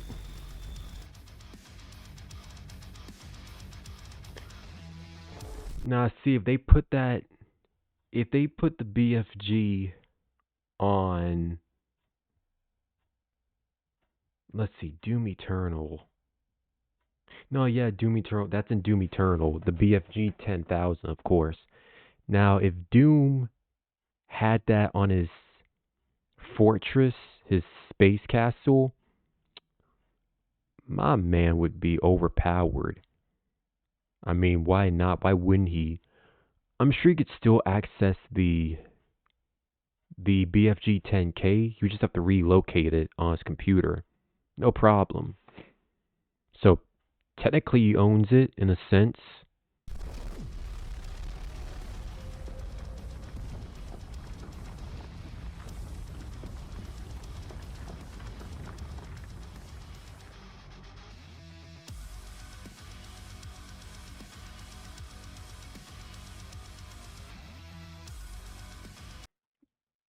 Scrambled. Scrambling everybody. I just want to keep grinding some more. Doomslayer versus SCP.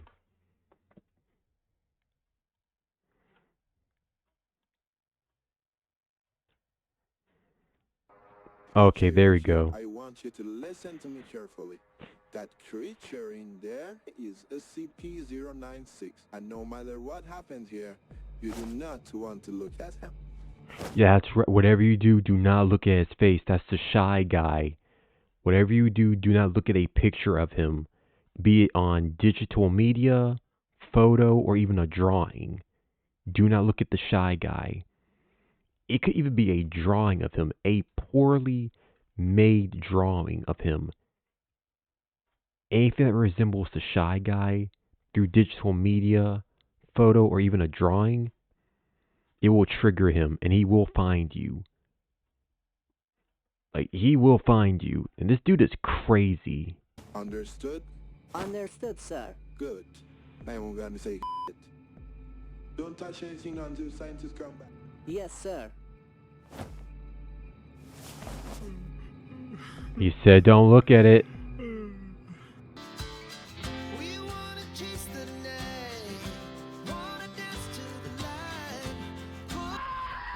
Dumb.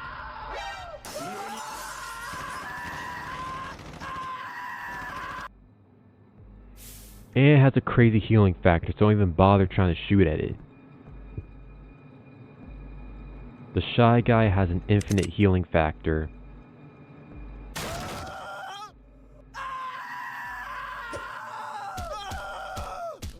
Look at this lanky boy.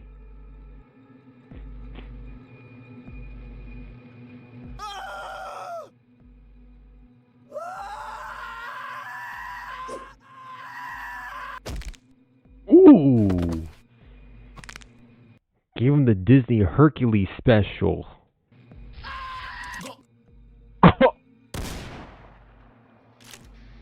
My man said, go!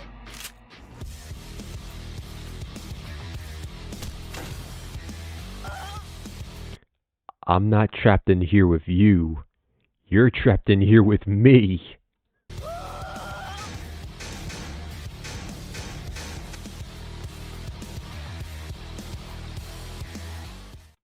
My man said,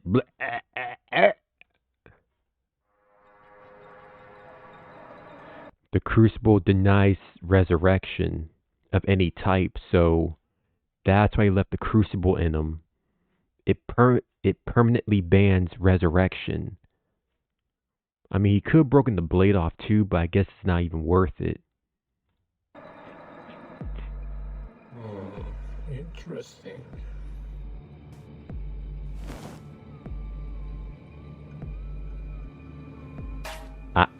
Wow, it's bulletproof. The sword is literally bulletproof.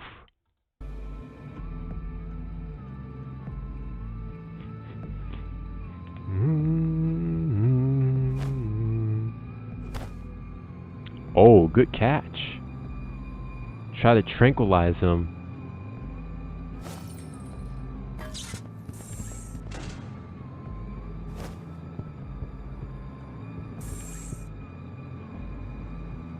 I'm sure he'll come back and grab it later.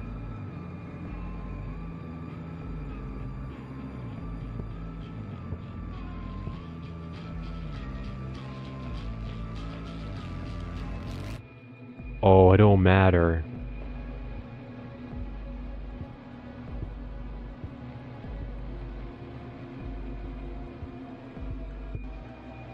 SCP Peanut.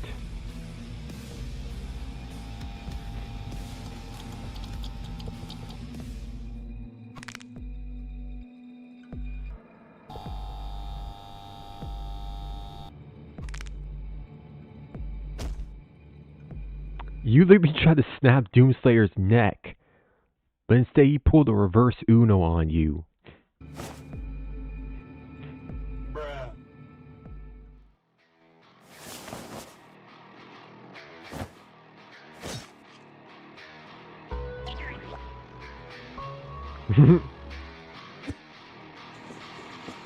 Nah, you ain't finna run out of here.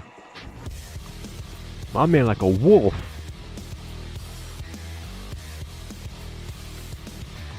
My man said, nah, get on over here. Get on over here. Get on over here.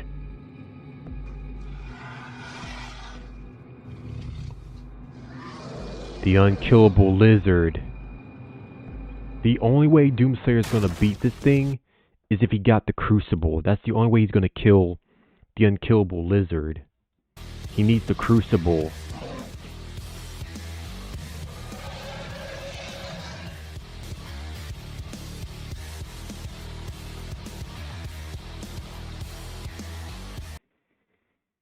That's the only way.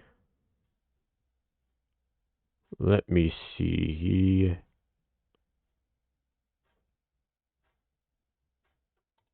Oh, this is perfect.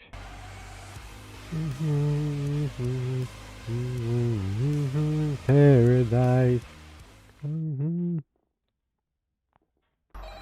Yeah, I love the Doomslayer. I really do.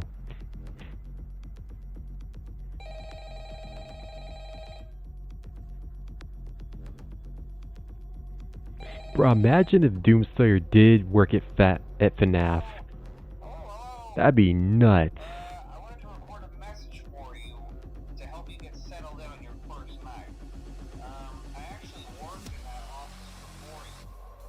I'm finishing up. Oh, this is 2016 Doom. So I know it can be a bit overwhelming, but I can tell you there's nothing to worry about. You'll be fine. So let's just focus on getting you through, okay?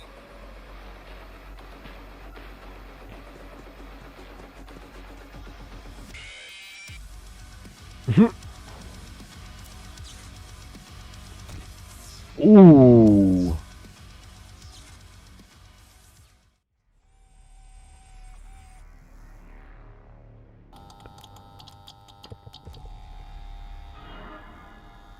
This is 2016 Doom.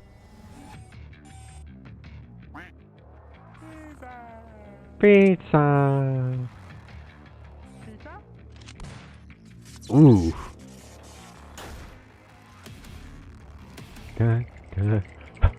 My man's terrified. He is shook, scrambled, and sizzling right now. His goose is cooked. Or in this case, his rabbit is cooked. I'm a big dog, big bear, brother, I'm a lion. I'm the predator of the prey that is hiding.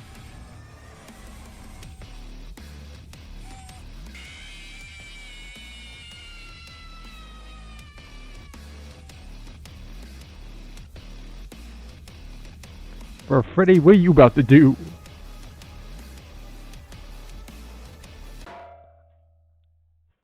Wow.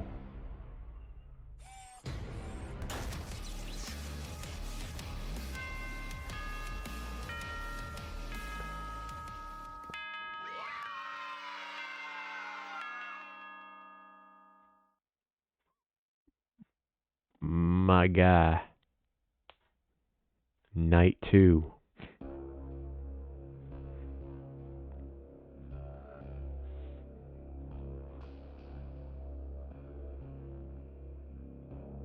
William Afton, shut up. You don't even care about your kids.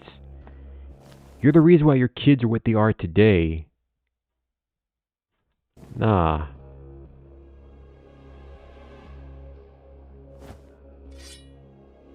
Oh, when did he switch from 2016 to Doom Eternal? Okay. He can switch forms. Nice.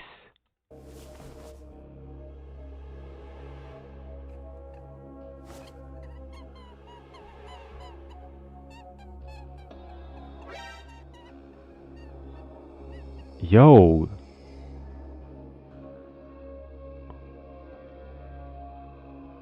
Yo. You really are crossing a line with him.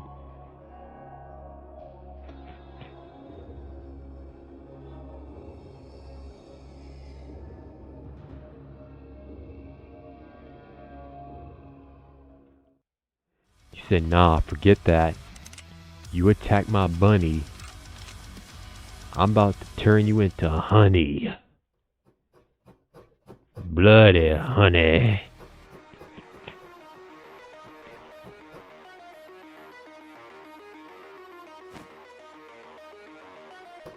You can't run, you can't hide. He's gonna find you and kill you slowly. Ready or not, here he comes. He's gonna find you and kill you slowly.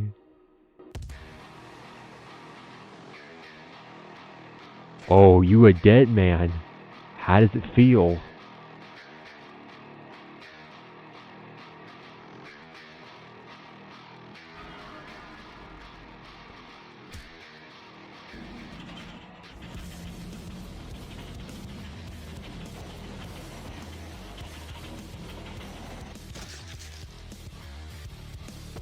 Pop goes the weasel.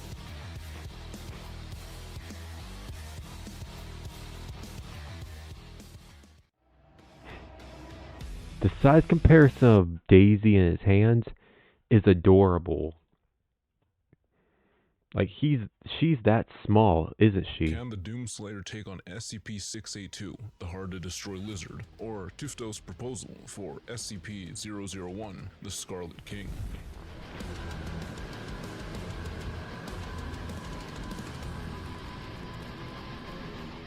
Let's first see just how strong the Slayer truly is.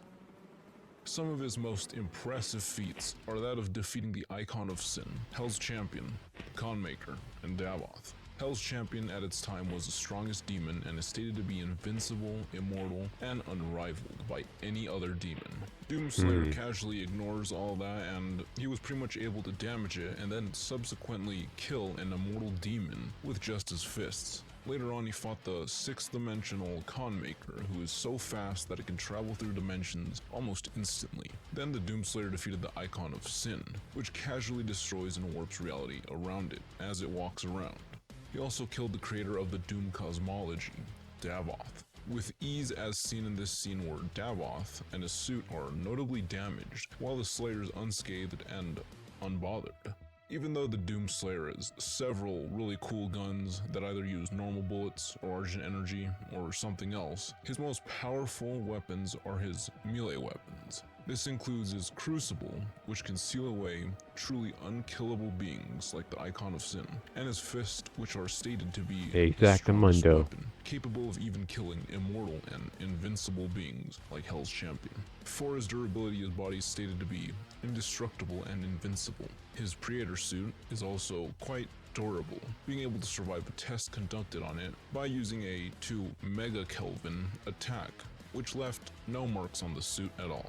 And if somehow defeated, the Doomslayer revives back in Hell, ready to fight. Now onto the so he can resurrect. Before that, remember to like, comment, and subscribe with all notifications. And even consider subscribing to my second channel with all notifications as well. Now for the hard-to-destroy lizard. This lizard at its first form, just from the original document, is quite weak, with its main weakness being hydrochloric acid. Its abilities are incredible adaptability, regeneration, and ability copying or ability absorption. All this has made it impossible to kill in almost all the tales where the Foundation has tried to kill it. It can even adapt to become immune to anomalies, with no cure or treatment like SCP-409. It has survived being attacked by Clef's proposal for SCP-001, the Gate Guardian, which is known to cleave things down to the subatomic level. But one of its more impressive feats from the tales is how it survived SCP-3930, which is a non-existent void that makes anything inside it become non-existent, but it still exists because there's a document about it that describes how it does things. Either way, SCP-682 survived this void. But this lizard has a couple other different forms. Its Leviathan form was able to damage the Tree of Knowledge, which in itself is wild. To give a perspective as to why this is very impressive, this tree is 100th or so dimensional, and it exists outside the SCP multiverse, and maybe even cosmology as a whole, depending on the already straight off the bat. Straight off the bat, Doomslayer would have a hard time fighting this lizard, that's for sure. Scratch on the tree is a substantial feat. The lizard has many other forms, abstract, not so abstract, but for this video let's stick with its baseline and Leviathan form. So what can the Slayer do against SCP-682? For this one, let's differentiate SCP-682 forms. For its baseline, SCP-682 would not have many offensive options against the Slayer. From the tales, in its baseline, it would not be able to do much to the Slayer at all, and would just get speed blitzed very easily. Its only saving grace is that it adapts to any situation it is in. The Doomslayer would attack, cut, and shoot the lizard, only for it to come back slightly more resistant each time. Seeing as though it's really hard to kill the lizard, the Slayer might try the Crucible to neutralize the lizard. This could either work or not work.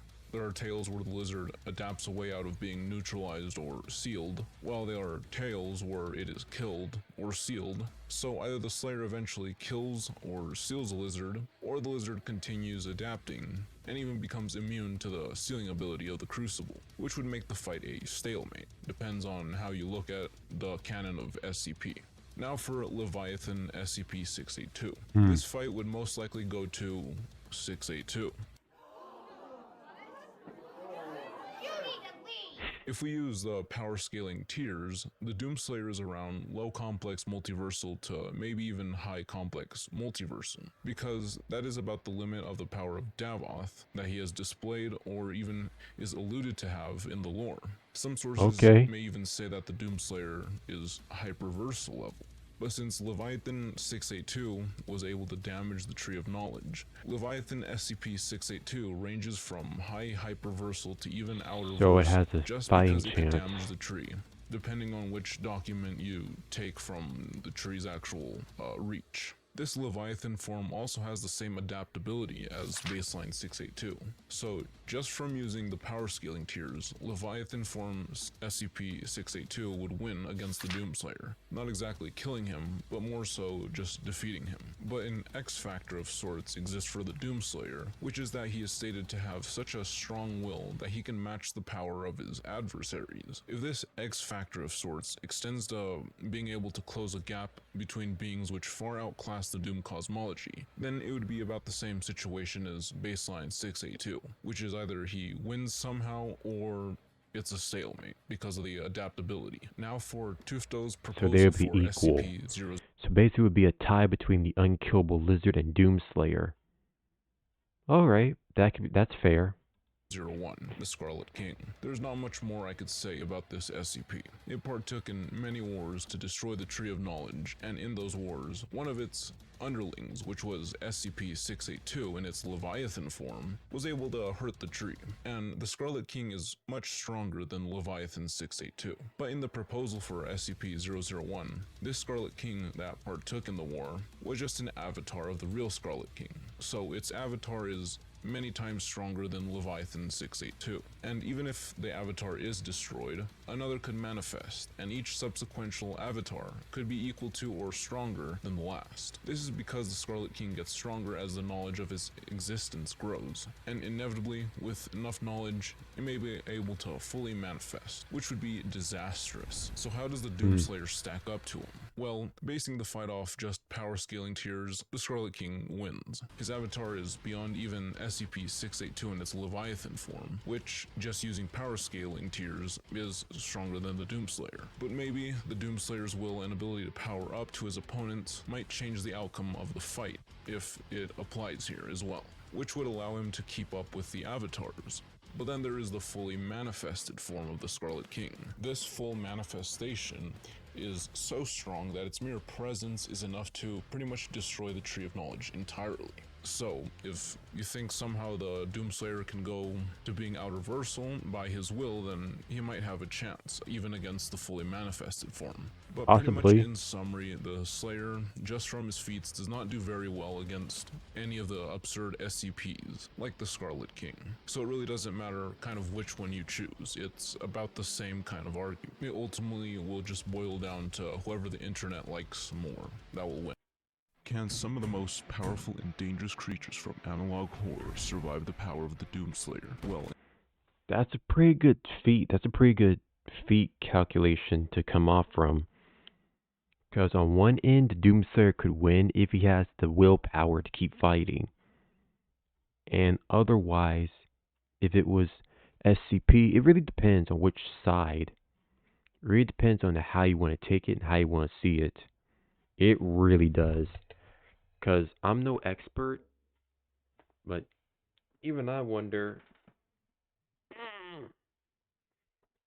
I mean, that would be a pretty good death battle, seeing Doom versus the... Okay, I know I'm kind of going back on my early claim about how Doom would put Death Battle out of business. I know I am just a little bit, but still, I honestly feel as though maybe, just maybe, Doom would beat the Lizard. It would take some time, but I reckon he could do it. We're going to take a small little break. Be right back. Meanwhile, sit back and jam until I return. BRB, y'all.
And we are back, viewers. Thanks for the patience. Thank you so very kindly. We are back. Just had to stretch for a bit. Now, without further ado, let's continue back to the Doomathon. After a great successful first time doing ASMR, I am very proud of how this really turned out. I mean, our first ASMR stream. Excuse me. Our first ASMR stream. I'm very proud of how this turned out. Very grateful indeed. Yeah, I know, gun ASMR. I wanted to do something very special and unique, so kind of wanted to stay on brand of being a warrior. Plus, it kind of fits. Really fits with the whole dojo vibe. In this video, I'm going to examine some powerful analog horror creatures to see if they could survive a run-in with the Doomslayer.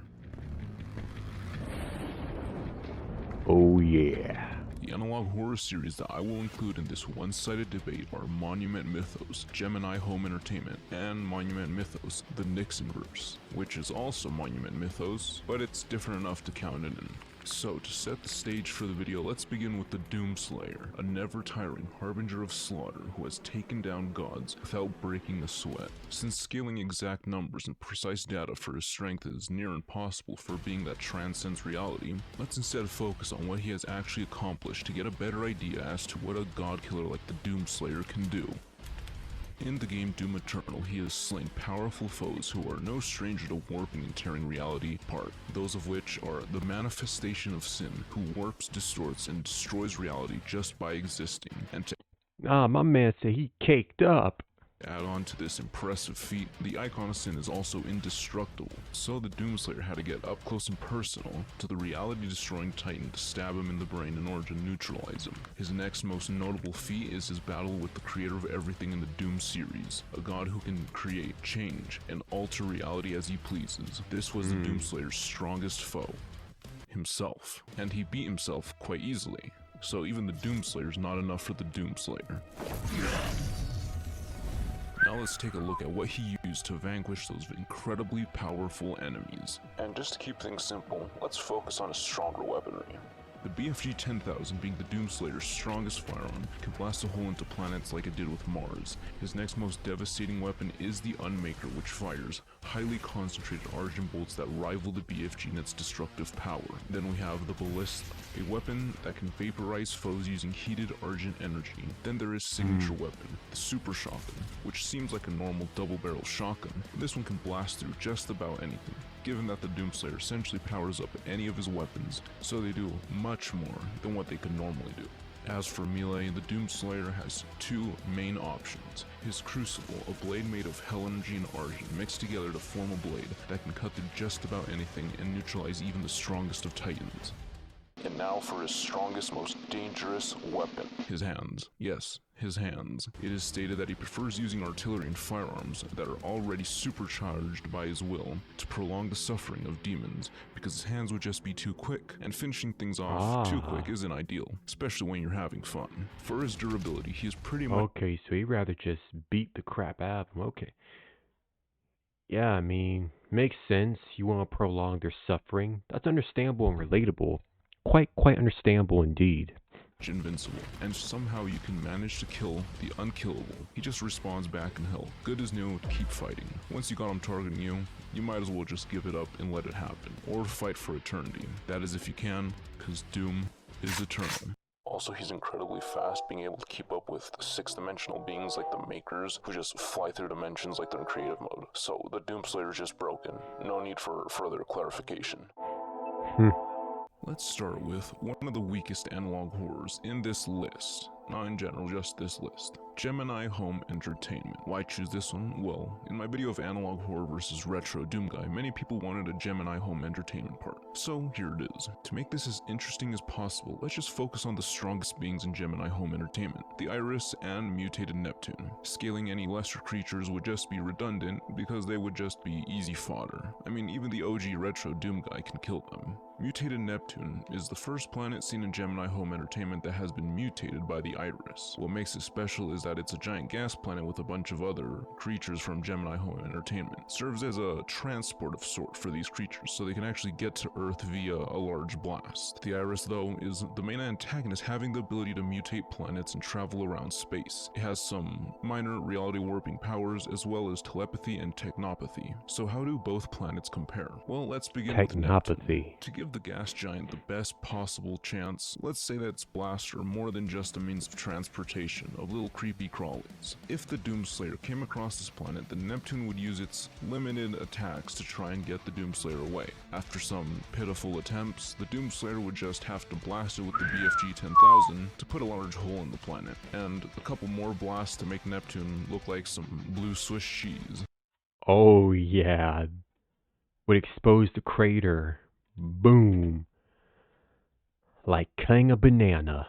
The Iris would then respond to the threat of the Doomslayer by sending out every creature it could muster, and then they would all go extinct, and then it will try to use some of its telepathy and reality warping powers. When this doesn't work, it will use its technopathy to try and disable some of the weapons of the Slayer.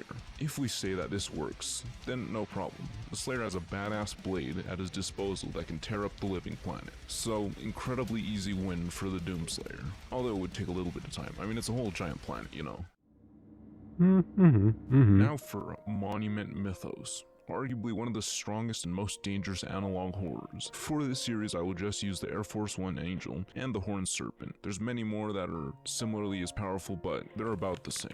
For the Air Force One Angel, it's a metaphysical being compromised of young soldiers who join together because of their strong devotion to a cause. Since it exists in a metaphysical level, it eludes the laws of physics. This makes it incorporeal, so it can phase through solid objects. Its abilities include being able to manipulate light and electricity, and use that as an attack, or to disable and manipulate weaponry that uses electricity. It is functionally immortal, meaning that if not killed, it could live absolutely forever. Then we got the Horned Serpent. It's the strongest of pretty much the original. So it's made out of the souls of many soldiers.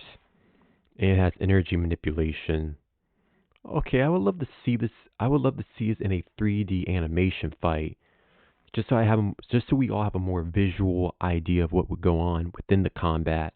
Monument Mythos. This serpent came from George Washington. Yes, I'm not joking. It's a large entity that resembles a massive planet-sized snake that can warp and manipulate reality, teleport, use telepathy, and can even create realities. And it's still George Washington. So, can the Doomslayer beat George Washington or the Air Force One Angel? Let's begin with the Air Force One Angel. It would not be safe from the Doomslayer even if it is incorporeal. The Doomslayer is able to attack the Angel because of his willpower that gives him the ability to do whatever's necessary to get the job done. Any of his normal weapons should be more than enough, but for the sake of argument, let's say that nothing can really damage the Air Force One Angel because of its incorporeal nature. Well, the Doomslayer has just the ghost-busting tool in his arsenal, which is the plasma rifle. Yeah, I kind of forgot to mention it, but it can kind of, you know, microwave spirits until they explode. So what would pretty much go down, Doomslayer may not be able to really shoot it with its normal stuff, but you know, you just have to pull out the microwave beam and start cooking up a microwave beam. As for George Washington or the Horned Serpent, it would be much like, you know, Thor and Jormungand, but if Thor had guns. The Doomslayer would pretty much start shooting at it, tearing parts of it off while the Serpent desperately tries to use its powers to try and warp reality and just find a way out away from the Doomslayer. After seeing that it's pretty much futile, the Doomslayer would just pretty much attack it and it would play out in the Doomslayer's favor. But if he, for some reason, couldn't kill it by normal means, then he has the Crucible, which could very easily disable that massive titan of a Serpent. GG. So what about the stronger version of Monument Mythos, the Nixonverse? Well, let's look at some of the strongest of the Nixonverse, which is Nixon, Richard Nixon, this fella right here. Yeah, I'm not joking. And you also have the Crescent King, along with obviously a couple others, but you know, let's just keep it simple and keep it to these two. So the Crescent King is a mimetically immortal being, which means that in order to beat him, you have to pretty much have him be forgotten about, or just kind of incapacitate him and neutralize him, so he can't really do anything. His abilities include manipulation of mind and soul, possession, nuclear power generation, incorporeality, and can create illusions. illusions. Now, for the most interesting one, Nixon. Some of his powers are fate immunity, creation, precognition, reality warping, and fictionalization, to name a few. And this ability of fate immunity pretty much means that he is able to escape or be immune to his fate, and fictionalization is the act of making something fiction. So now, let's move on to the confrontation. So basically, he can make things fictional and can control his own fate, meaning he can decide whenever he wants to die, pretty much, and how he dies. Pretty much like an alternate version of Bill Cipher. Versus the Doomslayer. The Crescent King would be more of an annoyance than a threat. His abilities and strengths are comparable to a powerful demon like the Titan in Doom Eternal. You know, obviously with the mind and soul manipulation and the possession. All of which the Doomslayer is immune to. But everything the Crescent King can throw at him, except maybe the nuclear power, could very well not work at all. I mean, it just won't. And even if somehow the nuclear stuff does work, because in the games he kind of does take damage from the radioactive stuff, he just has to put on a rad suit. So, easy win. Ending the fight would be a bit annoying for the Doomslayer because he can't just straight up get rid of him. He has to try to somehow bypass his mimetic immortality, which is much easier said than done, even for the Doomslayer. This is because you gotta pretty much wipe everybody's mind of the Crescent King, and Doomslayer doesn't want to kill normal people. So there's a bit of a stalemate. But he has the Crucible, which can very well be used to neutralize the Crescent King. But let's say he might not be able to actually get to him with the Crucible because of his incorporeal nature. Well, he has the plasma rifle, which he could very annoyingly and kind of funnily just use to stun lock the Crescent King. And this would eventually, the consistent use of the microwave beam would just break the will of the Crescent King, and he would just give up. I mean, who wouldn't? Getting stun locked for eternity and then having your lackeys get chainsawed just to replenish the ammo to keep on going is definitely humiliating. And now for the main event, Nixon Photograph. versus the Doomslayer. Since the abilities of Nixon, my man talking about photo. Hold up, nah. Ongoing is definitely humiliating. And now for the main photograph of Nah, just stop. That's a cap. Nixon from the Nixonverse versus the Doomslayer. Since the abilities of Nixon parallel those of Davoth, which is the Doomslayer's strongest foe that he faced in games, the battle between Nixon and the Doomslayer would play out about the same, with a couple differences. The Doomslayer would go on to attack him and would be able to pretty much back him into a corner.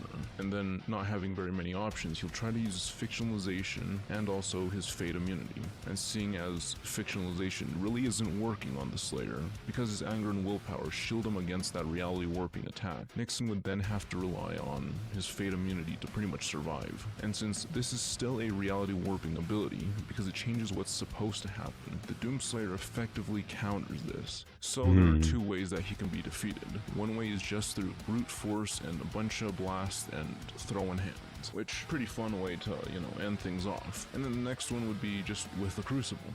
Now, you might argue that the abilities of fictionalization and fate immunity could work, but you'd have to look at what happened with Davoth.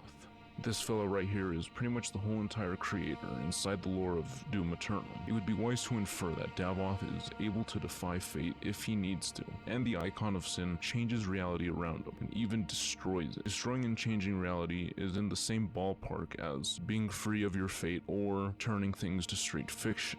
So, just like with Davoth, this would make it so the Doomslayer wins. To answer the overarching question of the video, can analog horror survive the Doomslayer? Nope, not a chance. Nope, you are dead. You are not surviving the Doomslayer. You are cooked, fricasseed, skewered on a spit, and roasted like fine Louisiana Kentucky fried Texan chicken.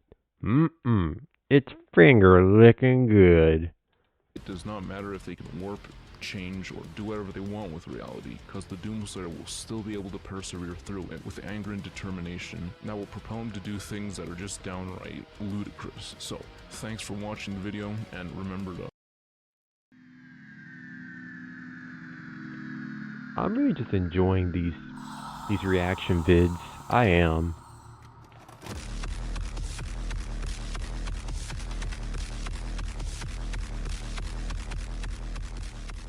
the Doomslayer isn't finished yet. There are more demons of analog horror that need to be vanquished. In my previous video, we took a look at the demonic entities created by Dr. Nowhere on YouTube and Instagram. If you want to watch that video before this one, I'll have a card pop up on the top right and it'll be linked in the description. Now to keep things brief, the Boiled One, Father Fester, Neff, the Locust, and the corpses of the Headless Macrocosm were all utterly devastated by Doomslayer, and more demons need to be, rightfully so. So we'll be taking a look at if the Doomslayer can beat more of Dr. Nowhere's demons. And just like in the last video, I'll include some honorable mentions at the end. However, I think we can all agree that a better question to ask would be if Analog Horror's demons can survive the Doomslayer, which many of you pointed out in the previous video. Can they? And you know, come to think of it, I didn't Can they survive? The keyword demons. Demons and Doomslayer in the same sentence? Do the math, my friend, do the math. Can the demons survive the Doomslayer? Do the math. see anyone post a comment stating that he would actually lose. Because if you think that and post it in the comments, you're brave to say the least. And if you end up enjoying the video, a like and subscribe would be much appreciated, and everything I talk about will be linked in the description for you to check out too. I'll also have my second channel, Soda Jump, linked there as well. And with all of that being said, let's see if the Doomslayer can beat more of Analog Horror's demons. The Slayer is the spear that stabs at the heart of our attackers, and those that would seek to harm us should feel warned. For there is only one dominant life form in this universe, and it carries a steel-barreled sword of vengeance. All hail the coming of the Destroyer. The Slayer's time is now.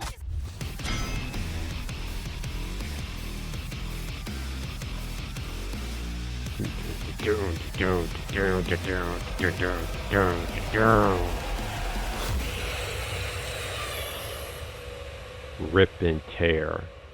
Hopefully until the it's demons we done. take a look at don't keep you up at night. But if they do, I think I have a solution for you thanks to the people over at Manta Sleep. Yes, Manta Sleep, the people behind the world's best sleep masks and functional sleep accessories for all of your sleeping needs. We're not trying to do all that. 100% blackout effect and specific for your soothing if you're in first demon. What's that noise? I'm sorry, a code null? How are we already seeing a code null? It's the start of the video. Alright, basically, code null means that we're dealing with a demonic entity that can destroy the fabric of reality. After the events of the previous video, the UAC created a code, code null, which is to be sounded when another reality or universe threat, like Father Fester, rears its ugly head. And that brings us to the Eater of Reality. Eater of Reality has a similar appearance to Father Fester, and all we know about it is its name. Every other demon the Doomslayer has had to tackle in the previous video had information on it, but not this one, which is a bit of a theme throughout this video. As we can see by the one found footage shot we have of it, it's another giant but frail-bodied demonic entity with a large face and unhinged jaw ready to devour anything and everything. However, this one seems to exhibit some sort of malice, some absolutely sick, twisted, and sadistic enjoyment or vile curiosity from what it does. And we can see that in its smile. The person who took the photo would have been face to face with that jagged smile as they watched everything around them be consumed until there was nothing but the void and the Eater of Reality left. And at that point, their life would come to an end. You can't outrun something that can devour the fabric of reality. How would you even go about destroying it too? We just wouldn't be able to. But I think we all know of someone who can.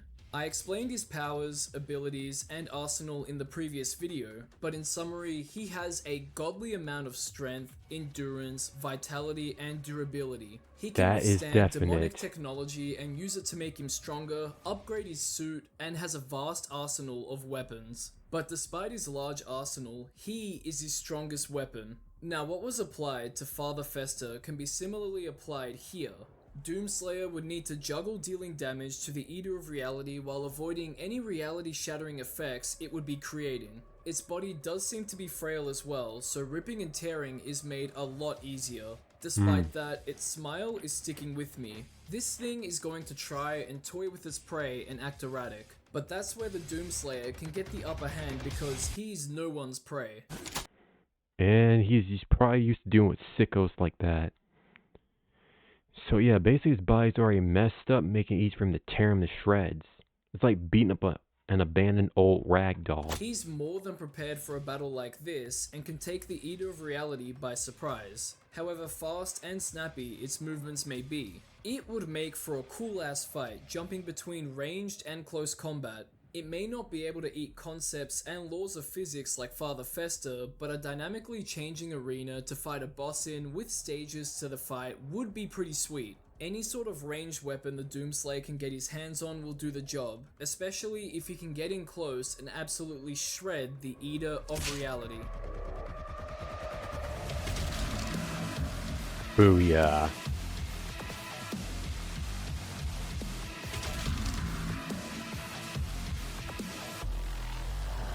Boom.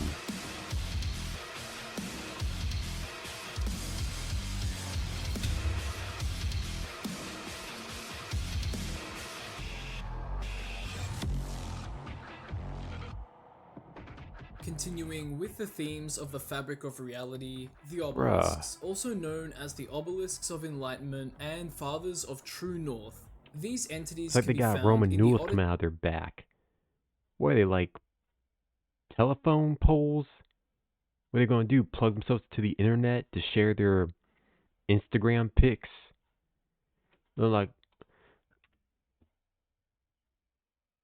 you look like look like one of those telephone workers back in 1990, whatever. What are you going to do? Plug yourself to the radio and try to dox me? Seriously. Look like a 90s phone worker or like a radio worker. Seriously. Look like a pyramid with string cheese coming out of your sides. Compendium Installment 1 video we looked at in the previous video, and they bear a resemblance to a pointy monument. They have biological matter strung throughout them, as we can see a bloodied corpse-like structure in the middle of it and a face that has been noted to look a lot like the Locusts, an entity we looked at in the previous video. There probably isn't any relation, but it is interesting to see some overlap between designs, which is something we can also say for other entities of Dr. Nowhere. However, the big thing that sets the obelisks apart is what they do. They use their fleshy and stringy biological elements and unravel them into the sky to make a connection from the earth. Because I'm fascinated with this kind of stuff. Anomalies, stuff like this. I'm used to it, so I can handle it with no problems. No probs, Bob. This is easy for me to handle. Earth to the universe. And you can assume that the ones that are somehow on the moon do the same thing from the moon to the universe. It's assumed that they do this as a form of knowledge worship, considering that they're immortal and have been enlightened with the infinite knowledge and secrets of the universe. They must constantly vocalize this as a means of waste to counteract the overwhelming intake of knowledge. They always face geographically north, hence their name, Fathers of True North, move a few inches a year, and decide a human's fate once they get close enough. Once a person is close enough to the obelisk to perceive the words spoken by them, their human brain will either explode or comprehend the sacred information after expanding. Anyone who becomes enlightened will be absorbed into the obelisk, and that's that. I guess it needs more and more people to join in on its painful existence of knowing everything and regurgitating it out. That pain is as infinite as knowledge itself. It sounds like someone who's so entitled with their own opinions, they think they're enlightened enough to enforce upon others. Pretty much like an internet Karen who's on steroids. That's the best way to explain them. Remember that. Obelisks are theorized to be tears in the fabric of reality opened by giants who are unsatisfied by Earth's lack of knowledge. And would you look at that, the pyramids were built in honor of them. Despite all of this, the Doomslayer can and will beat them. Perhaps he needs to because of their nature. They're peaceful, but they take in humans in an effort to bear infinite knowledge. They sacrifice human life for their own reasons, just like how the demons from hell take Earth and kill humans for hell and their own kind. So for the Doomslayer to take out the obelisks, he really could just shoot at them from a distance and hit their flesh, but that's too easy. I know you want to know if he could withstand their vocalizations. With the amount of godly endurance and durability Doomslayer possesses, he would survive the brain expansion and become enlightened. Right? But why would he do that? After all, something tells me he could also as easily reject the knowledge and survive. All he cares about is killing demonkind, and maybe some hobbies, so I doubt his brain would need to contain information unrelated to that task. Once rejected, he'd probably also be rejected by the obelisk, and at that point, that might mean a fight would ensue. If an obelisk were to attack him with its tendrils or hide them away in fear, Doomslayer would have a field day with the being. They can barely move, so they're basically sitting ducks for however the Doomslayer wants to slaughter them. Any ripping and tearing you can think of, he can do it. Like shooting at a soda can from a far distance. Or like shooting at a stop sign. These things are just sticking poles out the ground, and they're ready to be knocked down by the bowling ball. It's a full strike. The Doomslayer will hit a home run. Granted, the obelisks look like they're made of some sort of stone, or at least durable material, despite them being fleshy, so the task would be painful, grueling, and long for the obelisk. There would also be so many chunks of meat and flesh to tear through. It would make for one hell of a gory sight. Any bigger weapons that can blast through flesh would make things quicker as well, and so would explosives. Even if the obelisk tries to assimilate Doomslayer into it, his sheer willpower and strength he used to break out of solid metal chains in Doom 2016 is enough to tell you everything.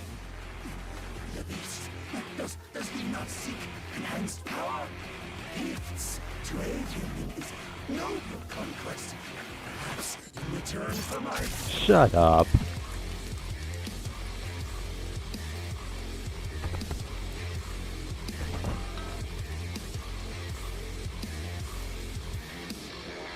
Just stop talking, my G. Just stop talking.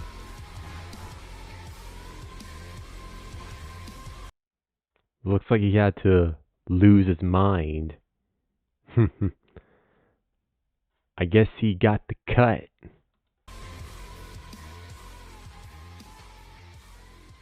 Next up is Amber, a strange name for a strange creature, but nonetheless is something that needs to be slaughtered. We Amber. have a quote from an unknown person describing their encounter with the demon. Quote, I woke up at about 5:30 AM to a loud thumping noise on the roof. I regretted it. I whipped out my phone as fast as I could to catch it on camera, but after about one pick, it ran away in an instant. It was horrifically agile and extremely fast. It was the most terrifying thing I have ever seen. It doesn't help that children have gone missing in town lately. I get 6 Amber alerts on my phone every night. Amber. That's why it's called Amber. Not only is it deceptively fast, it's also responsible for those children going missing. It displays violent and aggressive behavior towards humans, primarily children. It will reach into the homes of children, even breaking its hand in the process, according to another witness, and it'll pick up the children and drop them into the large mouth on its chest. Why it targets children is unknown, and so as if it even needs to sustain itself with food. But people have begun boarding up their windows and doors, and keeping their family inside the house at night to prepare for any unfortunate It goes after incidents that children. Amber would bring. It has very long limbs, so boarding and reinforcing your house is a must since it can so easily be breached by Amber. There isn't any sort of pattern to its attacks, it's all seemingly random so you can't prepare in time for its arrival. You just need to be prepared at all times, but if you're lucky enough and your prayers are heard, he will arrive. An agile yet disgustingly sick demon that eats children would be absolutely no match for him. Doomslayer is already so fast and agile that its speed wouldn't even matter, and if it somehow did, a haste power-up is all he'd need to more than just keep up with Amber. From there, crippling its legs would be the first priority to slow it down. Its limbs are so thin that anything Doomslayer does to them will absolutely Like a stick shatter bug, them. I noticed that his limbs are so thin they're like They're like Twizzlers. Twizzlers are like celery sticks. You could break those things easily. Break the legs, it will come tumbling down like Jericho. Be like chicken legs breaking so easily. Legs holding up, they're like small toothpicks holding the bowling ball. All it takes is one wrong move. One wrong move to Juju on the beat. He gonna be falling down. However, considering that Amber was willing to break its own hand to grab a child through a window, severing the limbs would be a better option. And Doomslayer would know that. Once it can't move from the waist down, it'll flail around and try to swat away at Doomslayer, probably destroying houses and any other building in the vicinity. That's no matter to the Slayer, as keeping his distance or grappling and severing the arms works equally as well. And with such a big maw of a mouth on its chest cavity, throwing a grenade or a few in there, a staple against the Cacodemon from the Doom series would do enough to stun it or just outright kill it. No matter what it does to try and fight back or flee, it would only be prolonging its fate at the hands of the Doomslayer.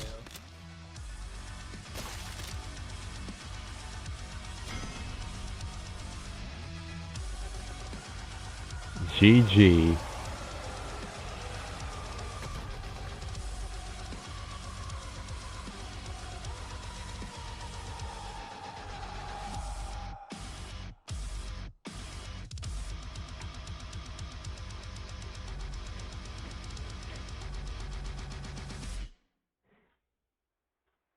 And that's that. Sticking to agility, we have the next demon, the Fast Death.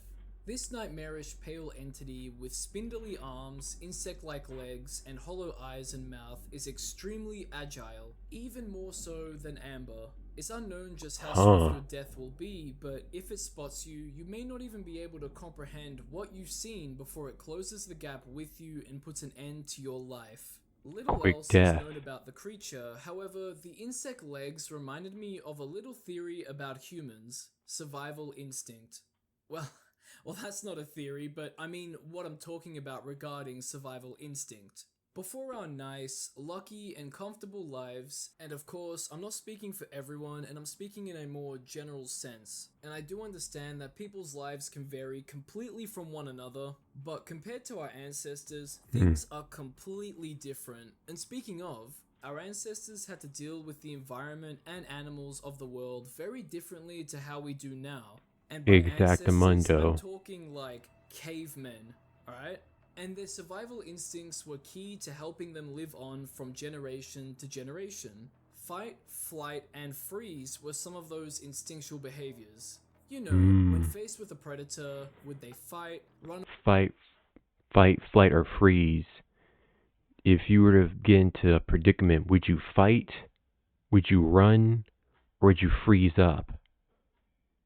That's something I've constantly dealt with when I was younger. I learned to just analyze and understand the situation at hand first, before I feel the need to either fight or run.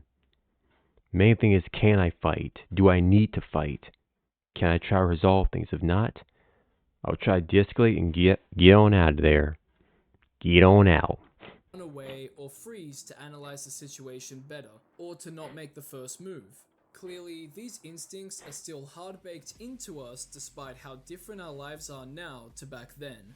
That's why we jump when something suddenly appears from out of nowhere. The best examples of that are bugs and small creatures. When they jump, fly, or crawl at a fast pace, your survival instincts will kick in and you'll jump when taken by surprise, and then your reactions from there are your own. I bring up all of this because that's what we'll have to deal with as humans when faced with the Fast Death. We rarely ever have to deal with legitimate threats that are fast and put our lives at risk. Ones that might stalk us or skulk around before attacking. Can you even think of a time you were hunted by another animal? Surely it would be more likely that another human would hunt you than a different animal. But in this scenario, it's another animal, an entity, a demon that exhibits behavior that taps into our survival instincts that we rarely ever have to properly utilize. For us, it's a hard task, but for the Doomslayer, it's nothing.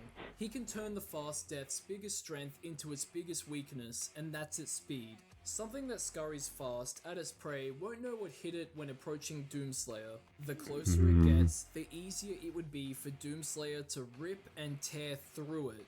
Any sort of Grab its close-range neck and weapon wring or it. his hands would do the trick, and something like the haste power-up can be used again to keep up with the demon in case it turns out to be a bit faster than thought, or if it runs away. It's actually quite a simple battle for Doomslayer, more so than I initially thought at first, but his godly traits, heightened reaction time, and instincts transcend ours, humanity's, and I thought that was interesting. And just like that, another one is taken out like it was nothing. Another one bites dust. Another one bites dust because it just got turned to rust.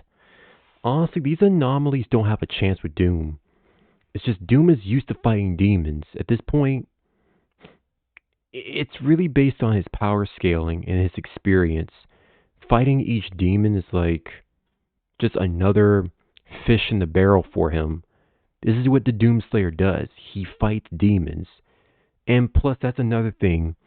According to his lore, the more demons, whatever he kills, he gains its strength. So think of how many demons he's been killing for centuries. Think of all the demons he's fought and killed throughout the game franchise. Now imagine all their strength and power combined. Holy crap, that's a lot of power. That's a lot. So this is just nothing. This is nothing new to him. This is nothing under the sun for him. This is nothing at all. And speaking of nothing, we're going to take a small little break. We'll be right back, and meanwhile, y'all just sit back and relax and vibe out till I return. Be right back, warriors.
And we are back, y'all. Thank you for the patience as always. Thank you so very kindly. Pardonnez-moi. Oh, excuse me. Now then, where were we? Yes. Let's go ahead and finish off the stream with a bang. Because honestly, I really enjoyed today. I really enjoyed tonight's stream. Really enjoyed our first ASMR. This was really fun. And I look forward to actually doing a lot more in the future. I actually have a lot more ASMR streams planned for future events. So, again, really appreciate the grand support. Also, check me out on TikTok. I just posted some newer TikToks already. So go check me out there. Already link in the descriptions, link all over the platforms. So go check out my TikTok. Go check me out on YouTube. Go check me out to see further scheduling and recent content. But with that being said, let's go ahead and finish off the stream for tonight with a blast. Ooh. Open wide.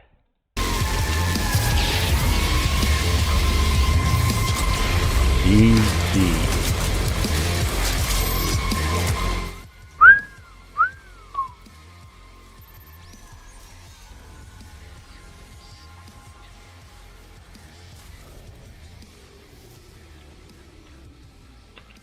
You've won.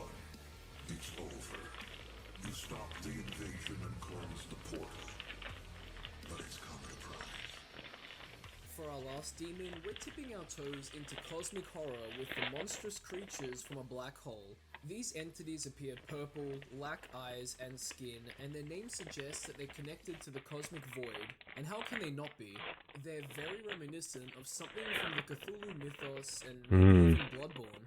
So, even if there's not a lot of information on the cosmic demons, we can assume some of the powers they would have. It's safe to assume that the monstrous creatures can survive a black hole, considering that they appear out of one.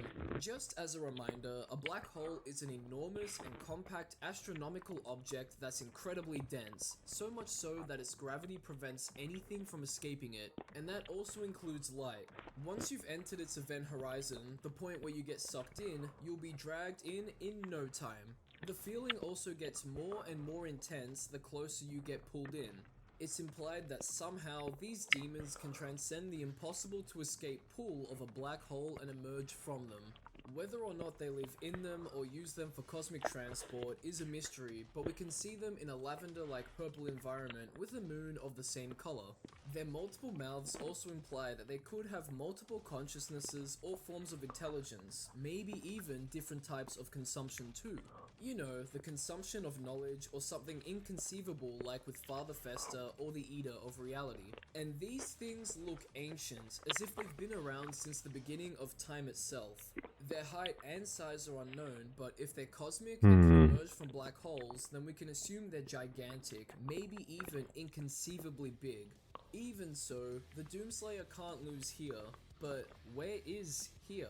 On Dr. Nowhere's Instagram, it said that it's not Earth, and definitely not Heaven, so it's most likely the planet, realm, or reality they reside in, and people can wake up suddenly in there too. So if Doomslayer appeared in their black hole, or they emerged from their black hole, he'd need to be on guard the whole time. If he was on their home planet or where they reside, he'd need to utilize every piece of equipment he has on him to their fullest, since he probably wouldn't have access to anything else. Making use of anything you find in this lavender-like purple environment would be highly recommended too. That would mean picking and choosing when to go on the offensive depending on what equipment and resources the Doomslayer has and can find, and when powerful... Basically knowing what equipment is needed, what can you use against them, knowing his environment, and the potential threats. Basically knowing the main factors of combat and how to address combat in an unknown environment. Aliens are involved with Doomslayer, he somehow gets more powerful, stronger, and acquires new skills and beyond human abilities. What's to say he can't do that here? He's just an unstoppable force to be reckoned with, and he's absolutely juiced and strength beyond any human capabilities, and he only wants to destroy demon kind and anything that threatens humanity. Imagine what technologies, vast knowledge, creatures, and weaponry a place like this with entities like these would have. The Doomslayer would have an absolute field day. His arsenal and the new one he would obtain would bring devastation to the monstrous creatures from a black hole. Just imagine what that would look like. Exactamundo. New weapons combined with his most recent weapons. He would be an unstoppable force of pure destruction. That is the genuine truth.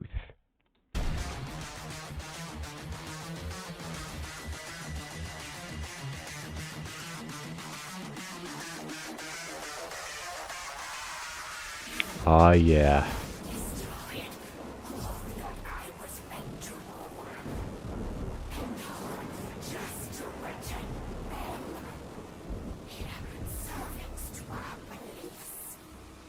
Stop talking.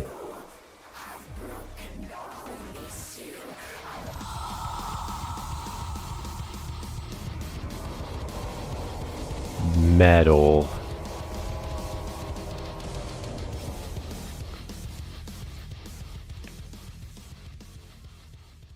And that brings us to the honorable mentions, demons that I wanted to include in the bulk of the video but didn't for multiple reasons. Also, if you've made it this far into the video, I just wanted to thank you. It means a lot to me that you'd watch this far in, so I hope you've enjoyed the videos so far. And now, let's take a look at the first honorable mention, the follower. This insane looking demon is seen in the now unlisted Dr. Nowhere video. Has this ever happened to you? All the lights.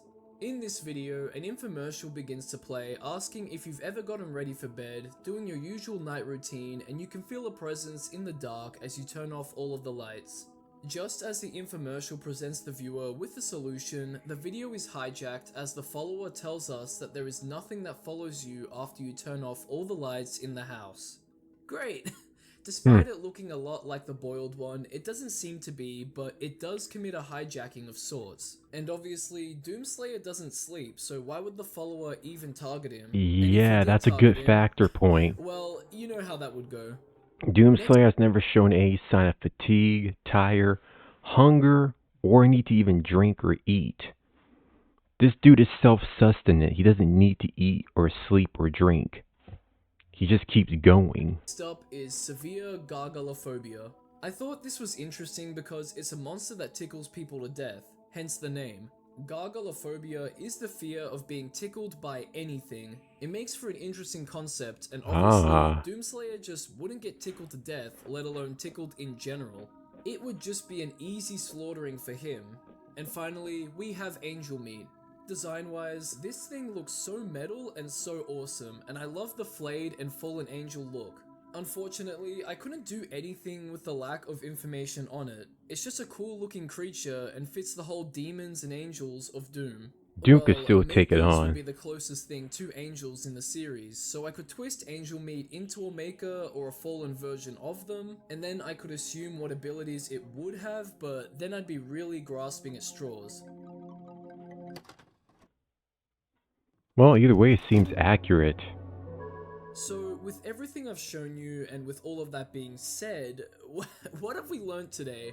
Again, no matter how big and how powerful the adversary is, the Doomslayer can and will find a way to beat it. It's baked into his very core. Even the gods would struggle to try to take him down. So maybe we should take a look at if analog horror demons or other entities can survive the Doomslayer. They can't. They literally just can't. They can't survive the Doomslayer. It doesn't matter what you throw at him, what you try and say and do, the Doomslayer cannot be tough. He cannot be tussled with. He just can't. The Doomslayer is just unstoppable. There is no guaranteed way of just killing this guy. The Doomslayer is just by far unstoppable, unkillable, and he'll just keep on going and going and going. He is eternal. Halo may be infinite, but he is eternal. And that partner hits harder on every very concept. I guess that's a video for another day.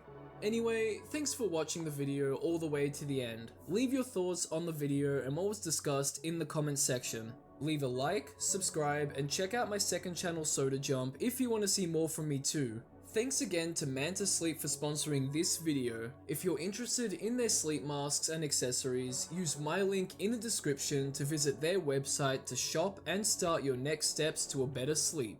And as always, we can't forget the shoutouts to my lovely patrons and YouTube members. And a big shout out to the highest tier Patreon members, Joel Matthew Colgrove and La Creatura. A big shout out to the highest tier YouTube member too, Fogman8U. Thank you all for your continued contributions, and thank you to everyone else too. That's clever. You guys are absolute legends. Stay tuned for more content like this. Everything talked about will be in the description if you want to further look into them, and I'll catch ya in the next one. I think we got time for one more. One more. Let's see.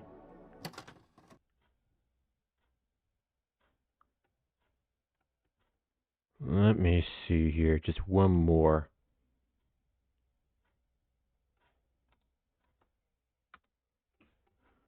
Yeah, I'm glad y'all really love the Doom videos.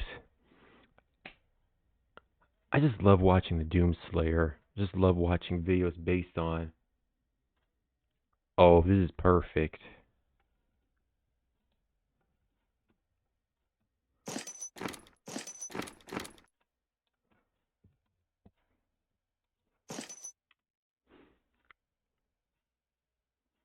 Homelander is cooked.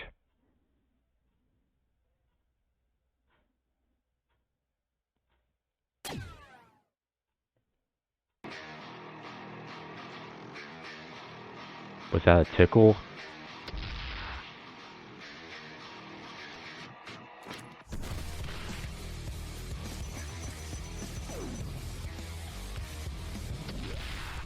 Ooh.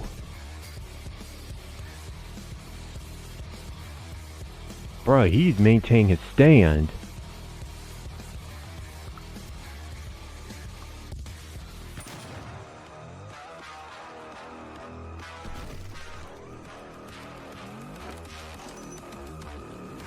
Unfortunately though, yeah, guns will not work on Homelander. However, his fist will.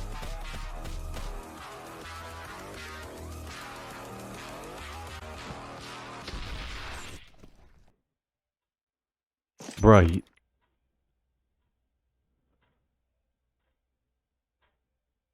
You had your chance to leave.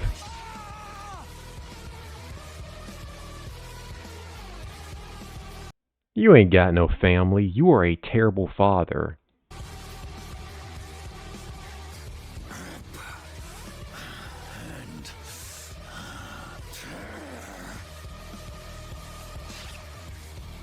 Off with your head.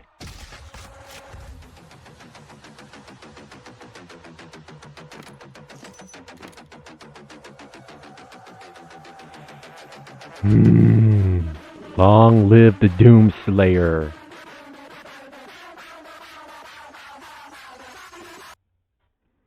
Long live the Slayer.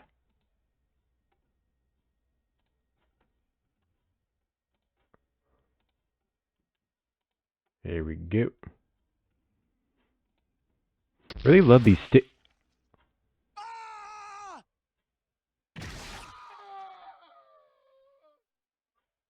Really love these stick figure animations.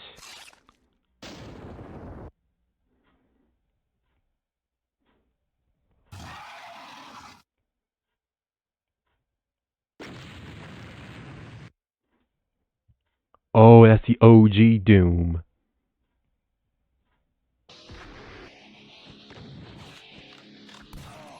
Ooh, good moves. Good moves, my good sir.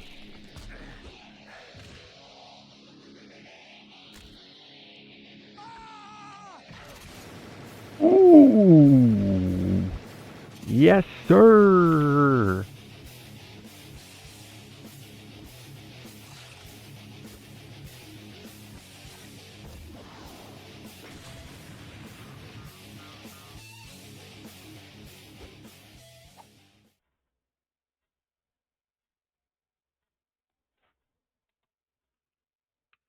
Now that's a cowardly move.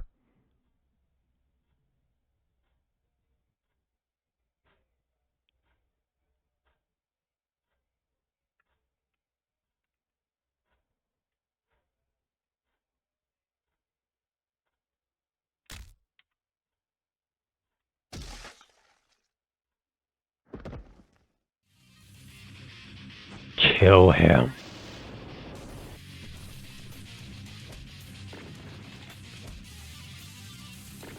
Nah, you done messed up, partner.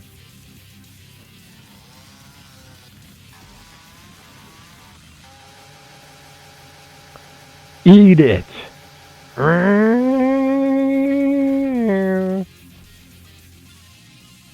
This is the best beatdown I've ever seen in my life.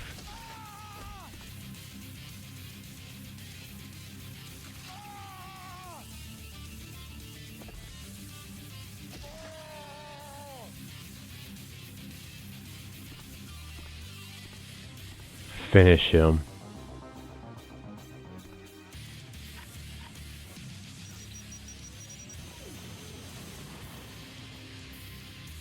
GG.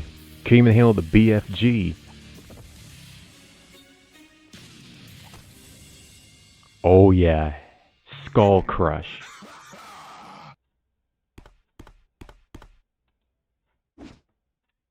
Huh.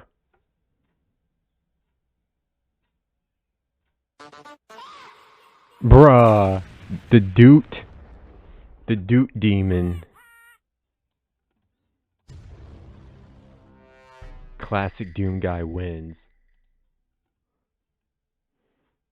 I mean, bro, watching Doom just fight all these characters, I'm like a little kid just watching their favorite character win.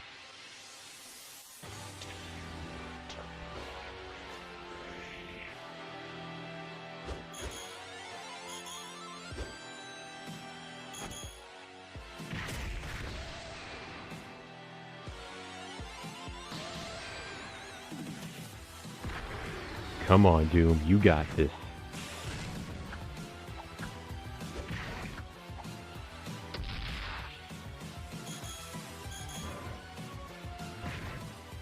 Come on, putting the combo on him. Come on, put them paws on him, Doom. Put them paws on him. Boosh.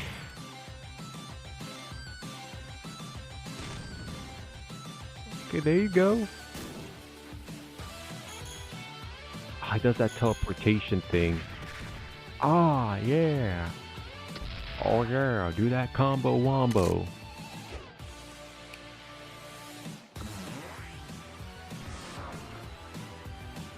Man, that's a cheap move.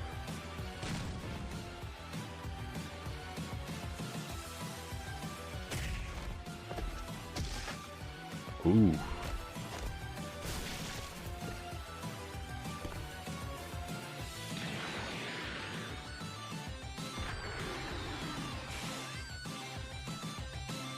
Bruh, Doom... This is what Doom does. He fights demons.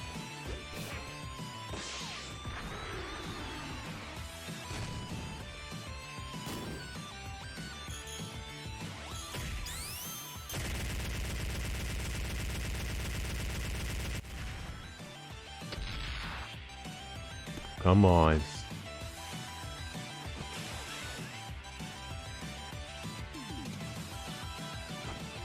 My man's blistering through all that. Ooh. Gut punch.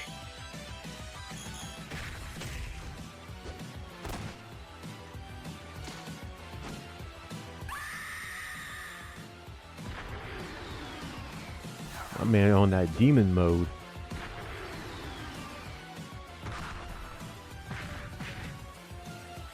Going hand to hand is not a good idea. Take that BFG. Boom. Yeah, second one loaded in the chamber. Oh, he dual wielding.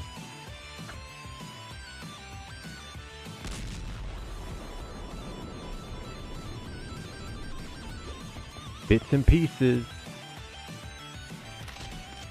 Of course you can regenerate.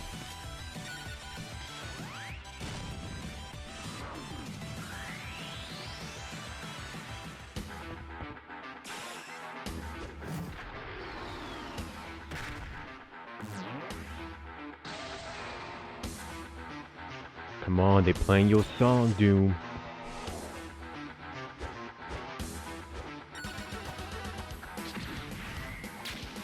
Come on, Doom, you got this.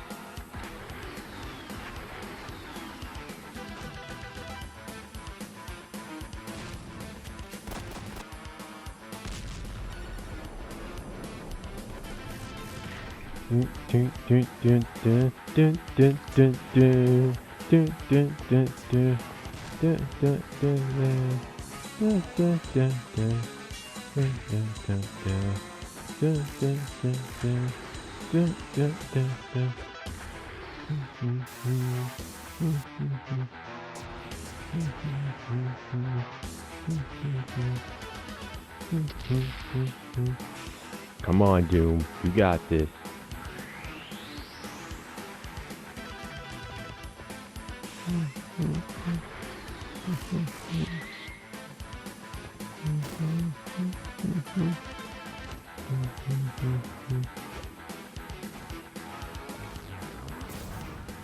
Dual wielding.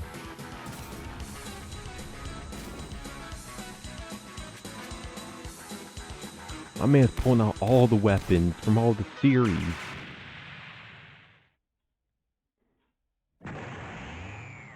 Oh, he's not playing around.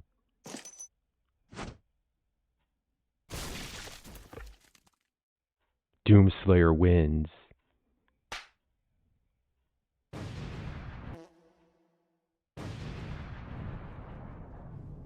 What?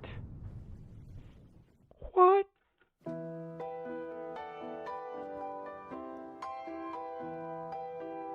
Immaculate. Bruh, Doom vs. All Sonic EXE. Nah, now we gotta see this.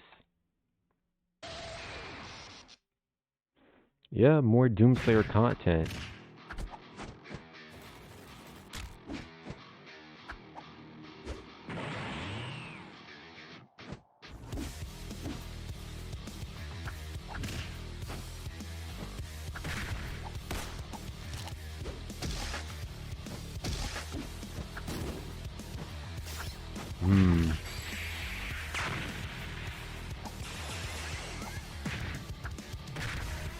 Bro, he's taking on all of them at once. He's a one-man army. You just can't face him like that.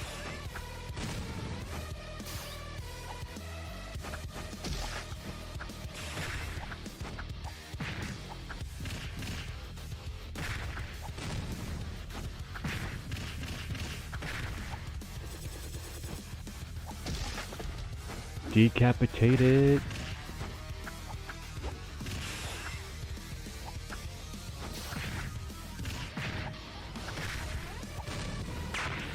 Boom.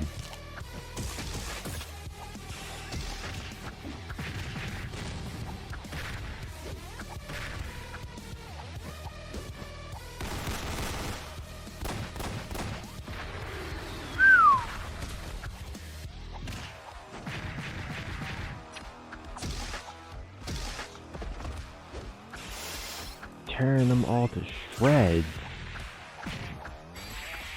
This is good animation too.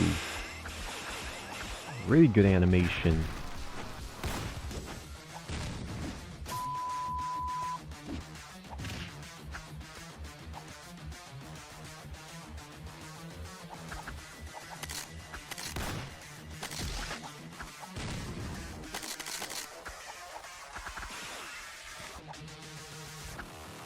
Too much energy. Couldn't handle his power.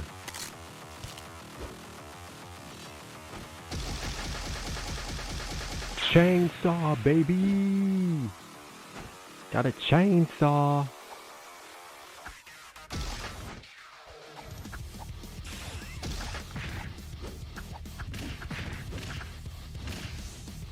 Bruh, tear him to pieces.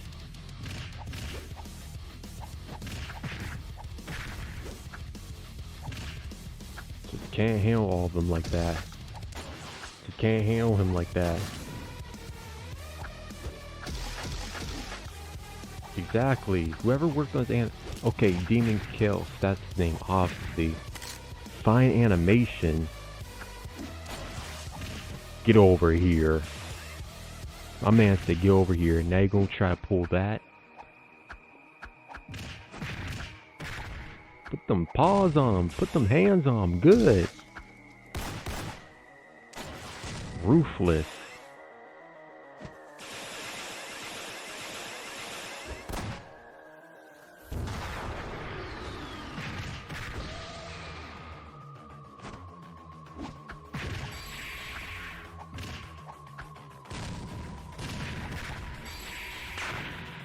Knocking him all over the place. I love it. Oh, now you're trying to gang up on them. We them boys.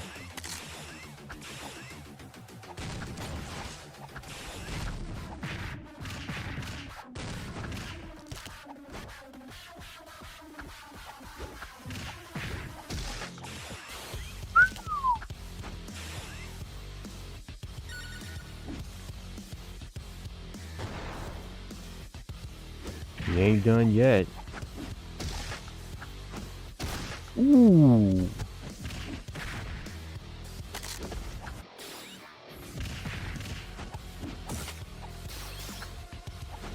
Bruh, he just killed you. Oh no, wait, he didn't.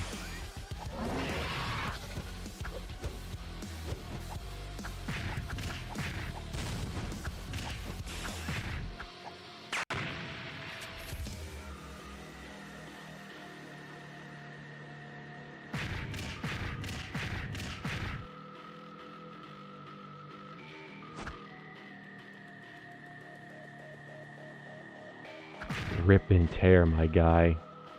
Rip and tear until it is done.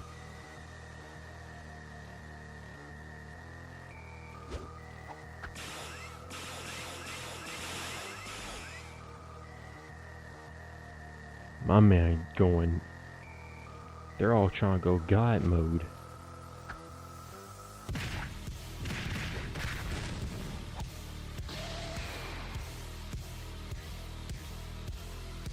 That ain't nothing to him.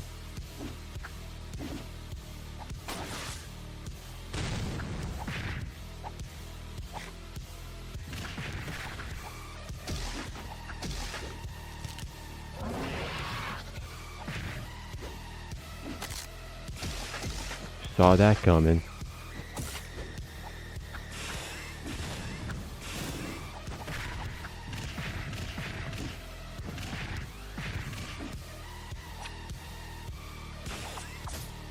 Ooh.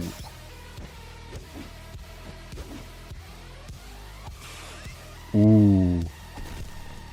Imagine I loved her.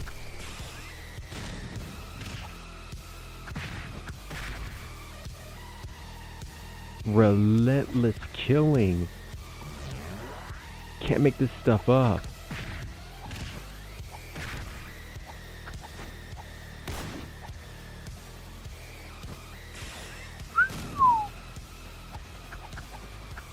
Oh, it's counting down.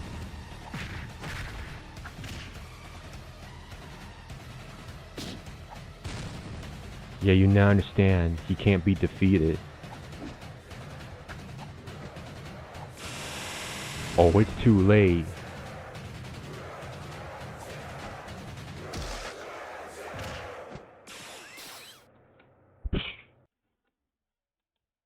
Nah, you're not a god. Nah.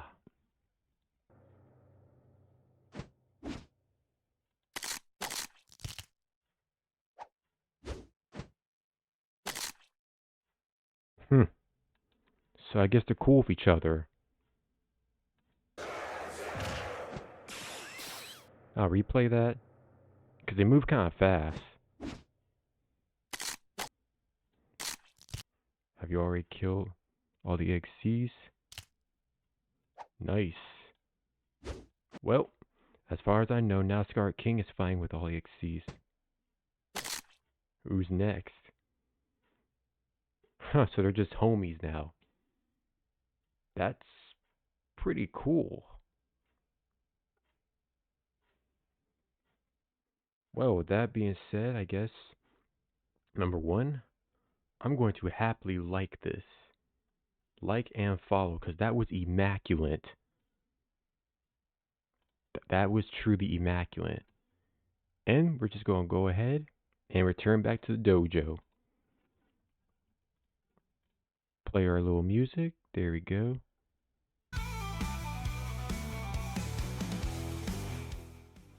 Honestly, chat, I really enjoyed today. Today was an awesome day indeed. And honestly, I'm very grateful. I'm very grateful to have times like these with y'all. Today was truly a blessing too. Our first ASMR stream was a huge success. I'm very grateful for that. Very, very extraordinarily grateful. So that being said, we're going to call it here for tonight. But let me look at my schedule. Pull up the schedule again. Let me pull up the schedule. Let's see. Here we go. Alright, so tomorrow we'll be back with another ASMR stream. Very excited. Tomorrow we'll be doing a very, very special type of ASMR that I've been saving for a good while. So, again, really appreciate today. Really enjoyed just hanging out, having fun. And that being all said, again, please do check me out on my other social medias. Please do check me out. Putting that in the chat below. Check me out on my other social medias. Feel free to reach out and hang out and just help our community grow. Because it's always fun to just hang out with many friends and people and just having a great time with our fellow warriors. But without being concluded, we're going to go ahead and call the stream for today. And we'll be back tomorrow. Let me pull up again. We'll be back tomorrow around 4 p.m. again. So yeah, we'll be back tomorrow 4 p.m. and look forward to having our second ASMR stream. But with that being concluded, as always, it is a huge honor and privilege to just hang out with y'all and making more legendary memories. I don't worry about my audio. As long as you can understand what I'm saying, as long as you can hear and understand the words that are coming out of my mouth, we Gucci, warriors, we Gucci. I mean, you fall down 99 times, get back up to 100th. That's all that matters, partner. That's all that matters. We're going to keep pushing. We're going to keep on moving forward. That's all we can do.